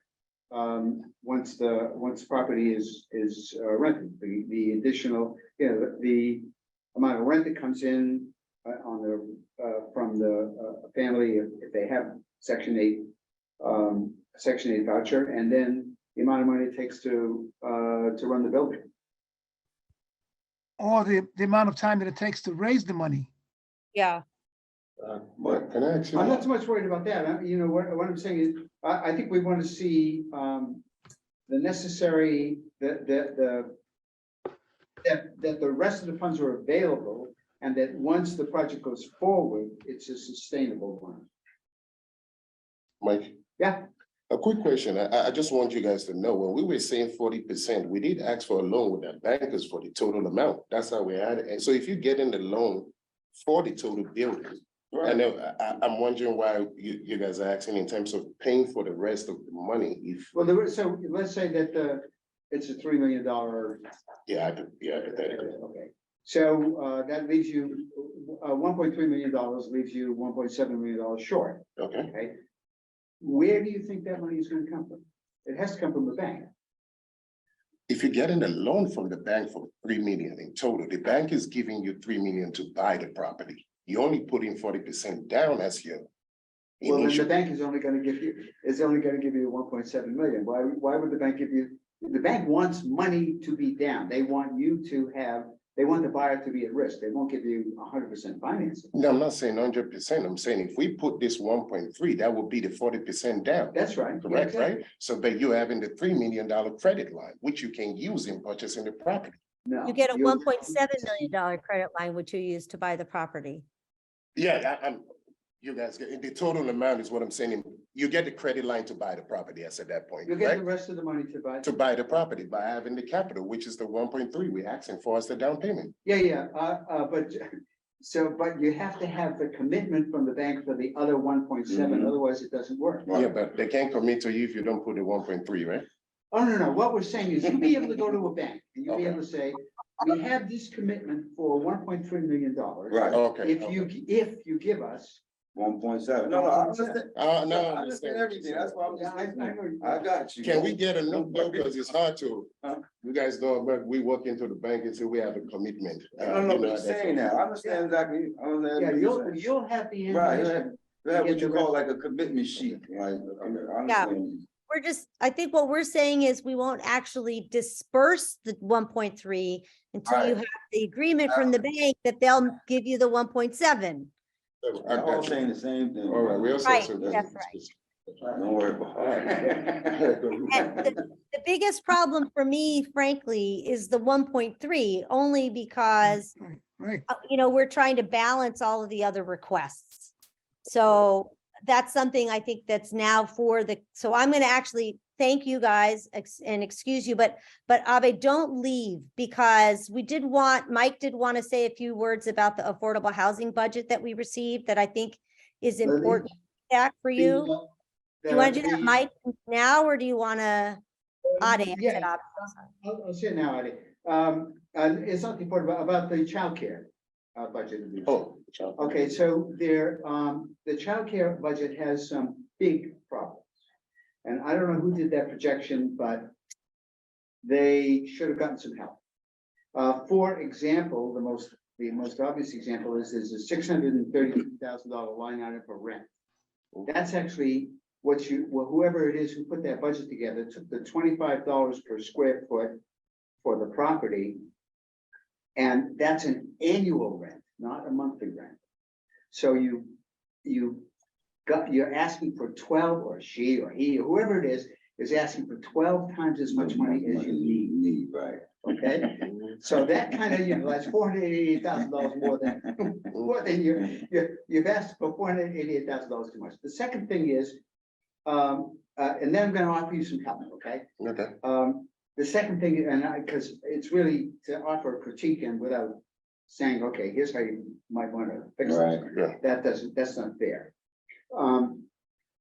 The second thing is, there's a nice $500,000 round $500,000 number that works out with the particular property that's talking about, it's something almost $240 a square foot, okay? So, you know, that's a lot of money for renovation, for just, you know, open space for kids to play in and so forth. So it seems to me like that needs to be looked at by somebody who gives you that, because you've got a specific property to consider, gives you back a real life quote.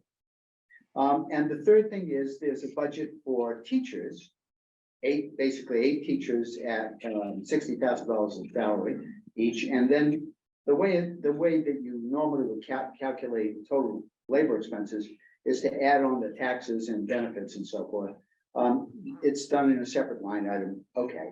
But there are also 2 full-time custodians, which just, I don't understand how you would need that for a space that size. And the budget says you're gonna pay the custodian as much as the teachers. And honestly, as I can appreciate you want to pay people a living wage, but it doesn't make sense to pay a teacher. So you need to go back and, somebody needs to go back and get some help doing this. There's an organization in Boston called SCORE, S-C-O-R-E. It's scoreboston.org. Okay, they have something like 80 or 85 people, and I happen to be one of them, but you won't get me as your advisor, who help people do startups. And that's what you've got, is a startup. They'll help you put a budget together. There'll be somebody there who understands childcare because they will have been in that business at one point or another. So what I would suggest to you is go back to the folks who are interested in this and get some help doing that. And then you may very well be able to get financing or contributions to get that off the ground somewhere, maybe with a different property if that property goes away, but it will be way less than $2.5 million. Way less. It would be way less. I'm sorry, Michael, can you repeat that last part? I'm sorry. It will be you need way less than $2.5 million, way less.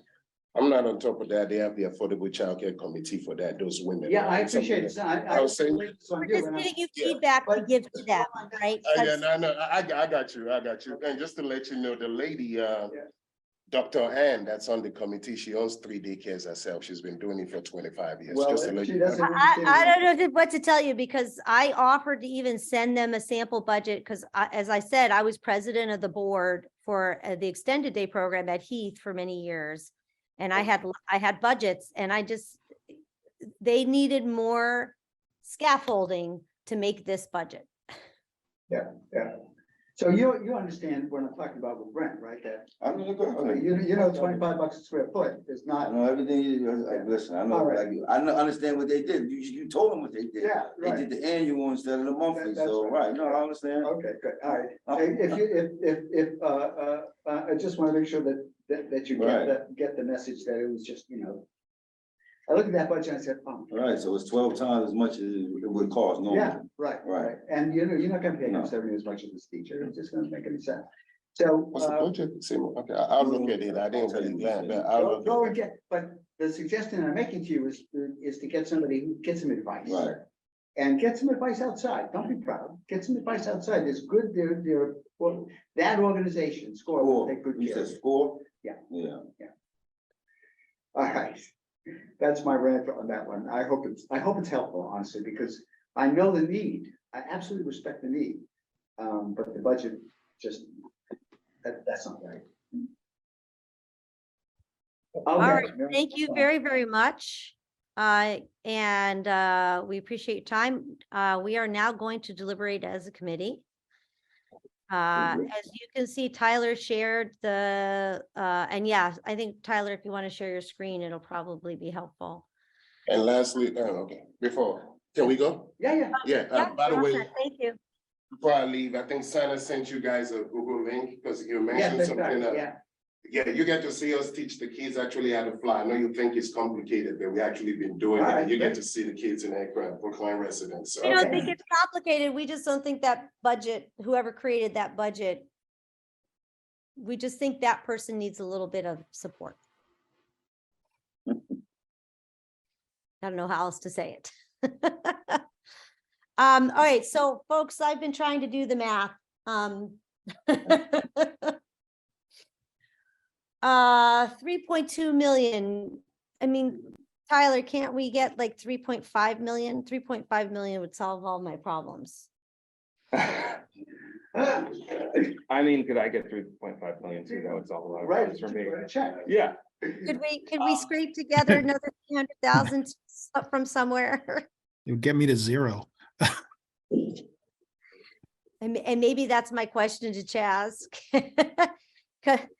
Because I'm gonna give you my initial numbers and then we can work from there. How about that? Well, hold on, Mary, I'm just, my Yeah. brain doesn't, my brain is visual, so can we just let Tyler put all the yellows together? So we can kind of work from one document as best we can? 'Cause Yes. I'm sorry, Oh, I thought they were already all together. I'm sorry. well, it Yeah, was. I scooted them up. They're on the second slate. They're on this screen right here. I moved them up, but I still left, this column F is just for recommendations, so. We could, adjusting this for what BCF got for the safety net proposal. If you want to just, I'll just actually change this really quick and we can just put that back later, but just with everything, just as a hypothetical, if everyone was doing their full ask, I mean, we would be at like 12.7, so we're literally 2 million over. So, Right. but again, we already have the adjustments made, so you know, we have what the CDC gave us. So let me start just kind of plugging some of these in. Yeah, and back out the 55K for the buses. Yeah, oh, yeah. Which one And was again, that? Miriam, I am sorry, No, that's literally what I was just gonna ask Tyler to do, to plug the numbers in. I wish my brain worked more analytically, but No, I was literally going to make that same ask, so not a problem. Thank But you. Tyler, why is 2359? Oh, is that the, I'll hide this so I can kind of see the screen a little bit better. So I'm gonna come around, look at your screen, Yep. because this thing goes in. Feel and out. free. Yeah. Tyler, can you give me a little more size? Is that possible? Oh, yeah, I can. but Tyler, why is the? That's why- good. Right. Sorry, we're right. just driving you crazy. Why is 2359 down here in the yellows? 2359, what are we talking? The Brookline Community, I just that haven't should changed be it. up. Yeah, no, because I'm trying to man Zoom and Excel at the same Yeah, time, okay, so. sorry, I I'll let can- you fix that in a minute. I'll be quiet. I can do that, what the hell's no? Miriam, how long was your flight to Nigeria? Too long. There we go.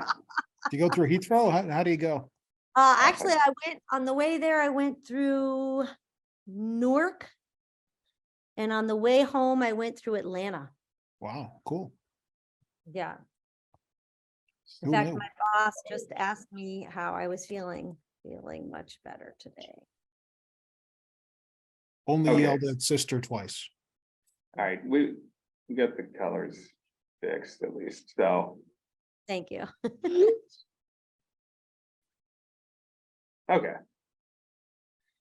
All right, so in terms of number, oh wait, where did the yellows go? So these, I'm just putting together a quick little sheet, so.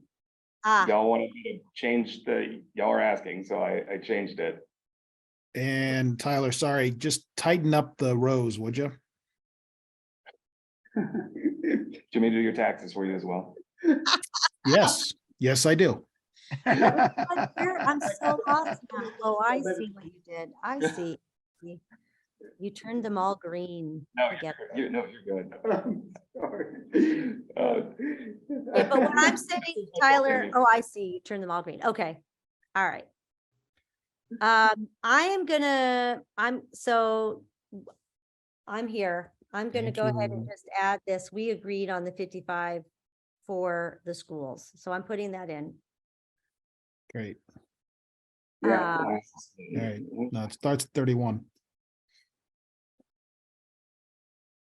Sorry, bear with me. Yeah, you're good. I'm gonna, if you're okay, Tyler, I'm gonna just start putting in the ones that that gave us bottom line numbers. Yes, great. Love it. All right, and I'm just gonna do, oh, let's see. Oh, yeah, they did. Okay, you did that. You changed their actual asks. Great. Okay.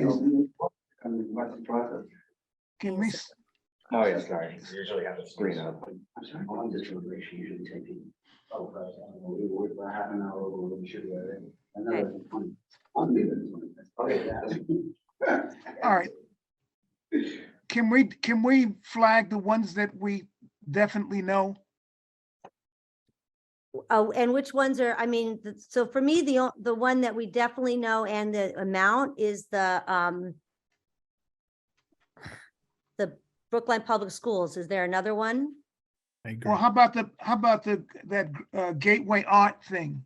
Oh, that's all done. Those are already green lighted. We're just Okay. talking about today, the ones. Got you. Okay, got you. So the question really is then how much do we fund the food pantry and how much do we to give to BCF? And Yep. yeah, go ahead. I sort of heard three categories today. Sort of safety net, housing, and racial equity. And this is where the duplication piece comes in. And this is where I mentioned earlier, you have to split the baby and there's no good way to do it. But if there's two organizations that want to do incredibly similar things, we have to kind of pick which one we want to do it or to give the money to. Yeah. And there's no good way to do that. So I want to add just a degree of fairness. So Please. on one side of the line, I think we want to take into account organizations that got funded the first round. Okay, and begin there and compare them or match them to groups that are here in the second round with them, and how much priority do we give to the group in the second round who didn't get funding in the first. And I don't know whether we have those, but. So, yeah, I was gonna take a little different tack and say, and be specific, in terms of, Brian's question, the safety net part, that's kind of the main, as it were, the main line of business of the community foundation, whereas the Brookline Improvement Coalition or, Brookline the Housing Development Corporation that's not what they do. And actually, I would fund them for the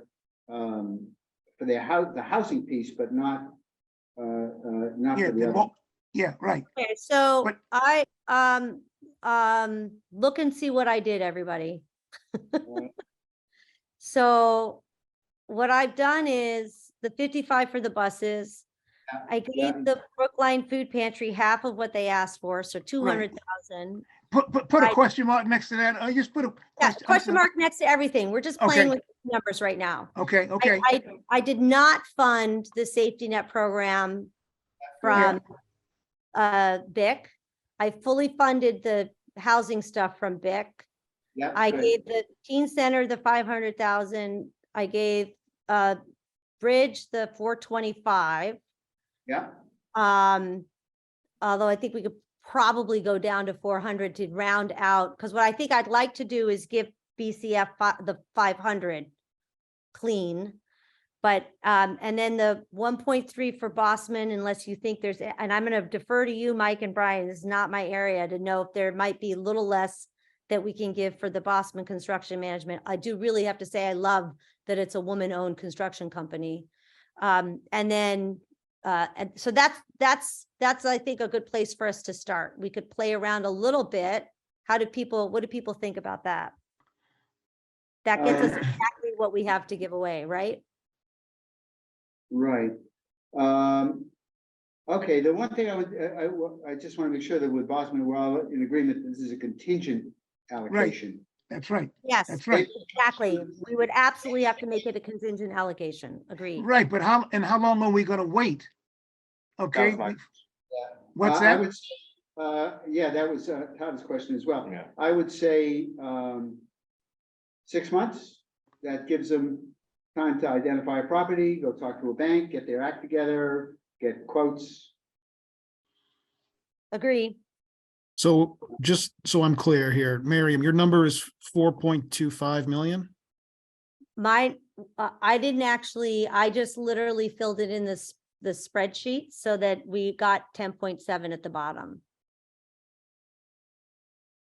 Okay, but if you add up the stuff that we're talking about today at the Yeah. numbers that I think you're at 4.2. I Oh, thought we only had 3.2 to give away. is that true? I don't know. I'm So the school is 55. Yeah, I'm doing math right now. Okay, Well, go from the You can top also of- do math. so we can follow you, please.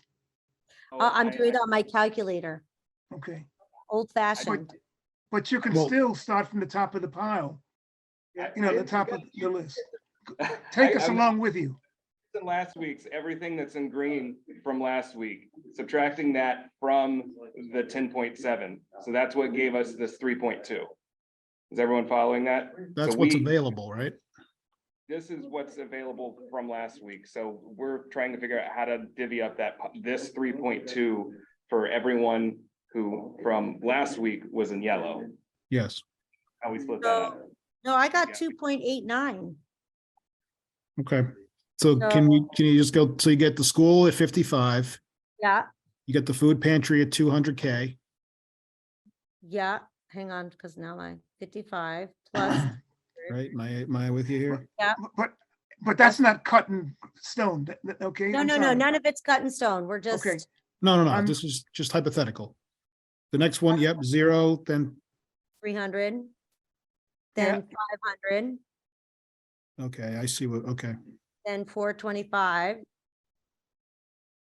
Then 300, 445. I'm just doing. And then big- 1.3 and then 1, right? And 1, 3, no, the one was from last week. Oh, so the That's why I keep BCF, asking why it's down here. It should be above. I got you, okay, I got you. That's where, Okay, yep, and that gets us to 3.2. 3.225645, okay. Okay. I'm still on that, if they got funding the last time, you know, we should, like, the Brookline Food Pantry, you're giving them 200. Can we go down lower? I don't know that I'd go down lower, frankly. Okay. Well, Arthur, maybe, but what do you want to add? So, I mean, I'm trying to get us balanced here. That's. Yeah, right. So if we're at 3.2, if we take away 100 from Brookline Food Pantry, we got to give it to somebody else. So who would Yeah, you want to right, give it right, to? right. And kind of, I'm not saying we should, I'm just curious.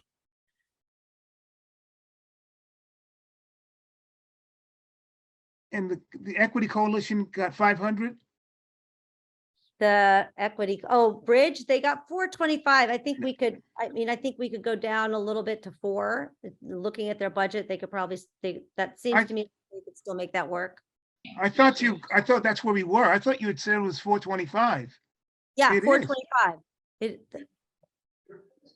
I'm saying we could shave Go to- off another 25K. You mean go to 4? Yes,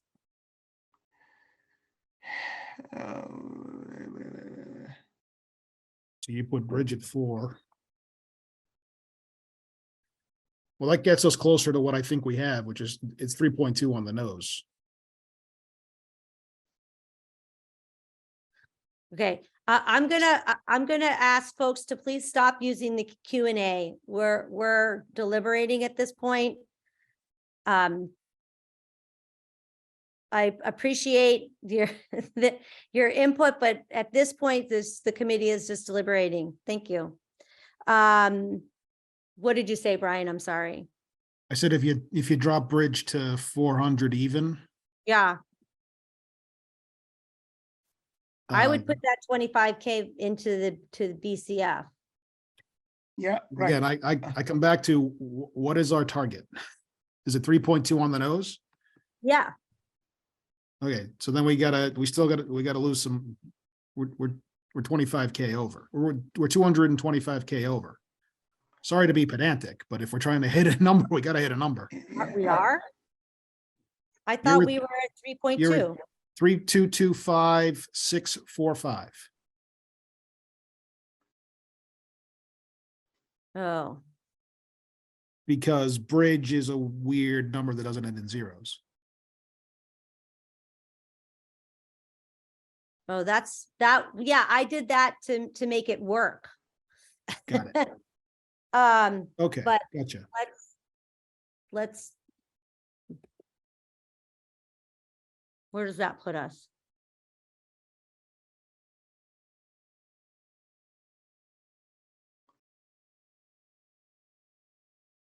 Ten So- six? Or 10-6 or 10-7? Oh, so we're 20, so that puts us 20,000 over, right? I think we can probably be 20,000 over. Tyler? So right now, I'm just tallying everything with what was already approved last week. So I think there's a few numbers getting thrown around that's causing some confusion because Brian's trying to get to the 3. I'm just adding everything from last week just to get us to that 10.7 Yeah. with this round. So And- So, I'm gonna So- say one more thing for those folks who are putting stuff in the Q&A, please come next week, Friday noon for the public hearing. And please share your thoughts on the slate at the public hearing. That's exactly what it will be for. All right, go ahead. Sorry. all right, so can I? Okay, go ahead, Arthur. Can we go, just because they were funded last time, the teen center, can they go to 450? No? I mean, they can, we can do anything we want, but I guess know. I feel like most of these organizations were all funded last time. So I So don't let- know how that's in fact, I don't think any of these were, the only one that wasn't funded last time was the Bosman Construction. So Oh, and Bridge, because they didn't exist last time. Well, they didn't ask last time. They just. Yeah, So, Brian's hand is Ma- up. Brian's being yeah. polite. Go ahead, Brian. Miriam, I just want to, on the boss man one, I do have concerns about if we guarantee a 1.3 and they get an additional 1.7, that gives them $3 million. Mhm. That will purchase the property. They're going to have about a year of carrying costs. And I get that they're tax exempt, but there's insurance and there's all kinds of other costs involved that'll add up. So they're going to have to borrow more than 1.7 to get to the point where they can rent it out. I just worry that there are unforeseen expenses. Mhm. That's, Right. yeah, that's why I want to see the whole, a total, Okay. basically an operating budget for the property when they get to it. I think if we make that condition, we also need to just have check-ins just to see where they're at. If there's like a new budget or, what they're doing with the ARPA funds to leverage, just to make sure that it's on track. Because in the case, if they're not able to use the ARPA funds, we want to make sure that we can find a way to reallocate these. Because just as Chad said earlier, we have to make sure that we're getting this stuff out the door and obligated, and that the Fed's not going to turn around and take, X million dollars from us. So how long, okay, how long, I'm sorry, how long are we giving them? 6 6 months. months. So I say, take, go to the 450 with the teen center and have them come back in 6 months. No? Why? Just so that we can get to our number and Oh, start I it. think give them the extra money. If we get 1.3 back, then further fund the teen center. Right, yes. Or whatever else we shortchange. Timeout. Yeah, I'm looking at the spreadsheet that I think is on your screen. Okay? Yeah. And it shows we have $10.7 million, $10,700,000 to allocate, and that we've allocated $10,679,000. Mhm.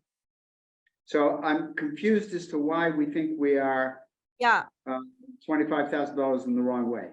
No, I Um, would just add here's what I would do. I would just add that remaining $20,000 to the Brookline Community Foundation, Okay, right? that's 2360. Yep. Oh, so close.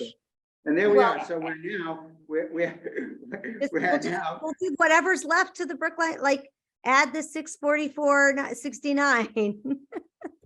okay, so you went around that, okay, Right, there we go. Right. there you go, all right. And I was gonna look at that and say, what the hell did that come from? Well, she's listening. She's made several comments. But in the end, it's almost 1.5 total for the Brookline Community Foundation.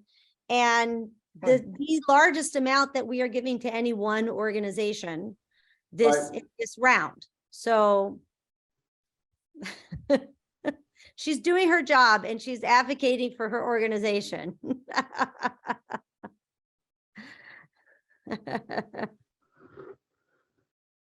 All right, Well, whoever so the what- anonymous attendee is, we actually discussed that today during the thing. And I'm going to ask you again, please stop. Can we disable the Q&A, Tyler?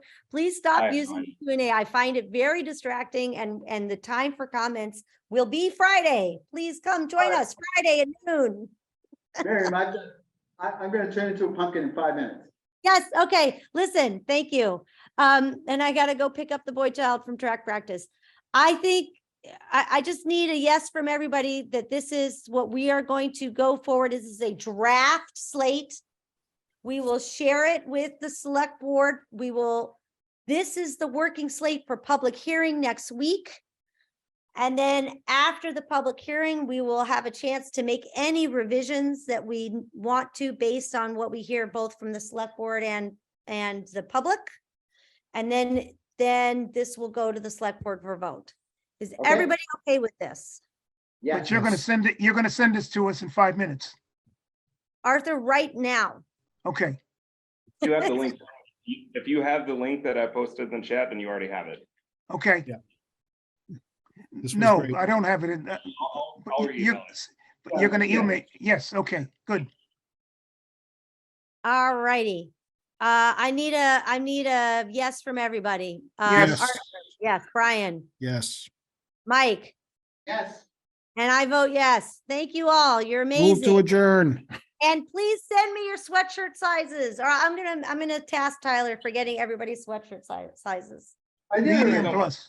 I know, but I need it in one place. Don't give me more work. I won't, I'll do it myself.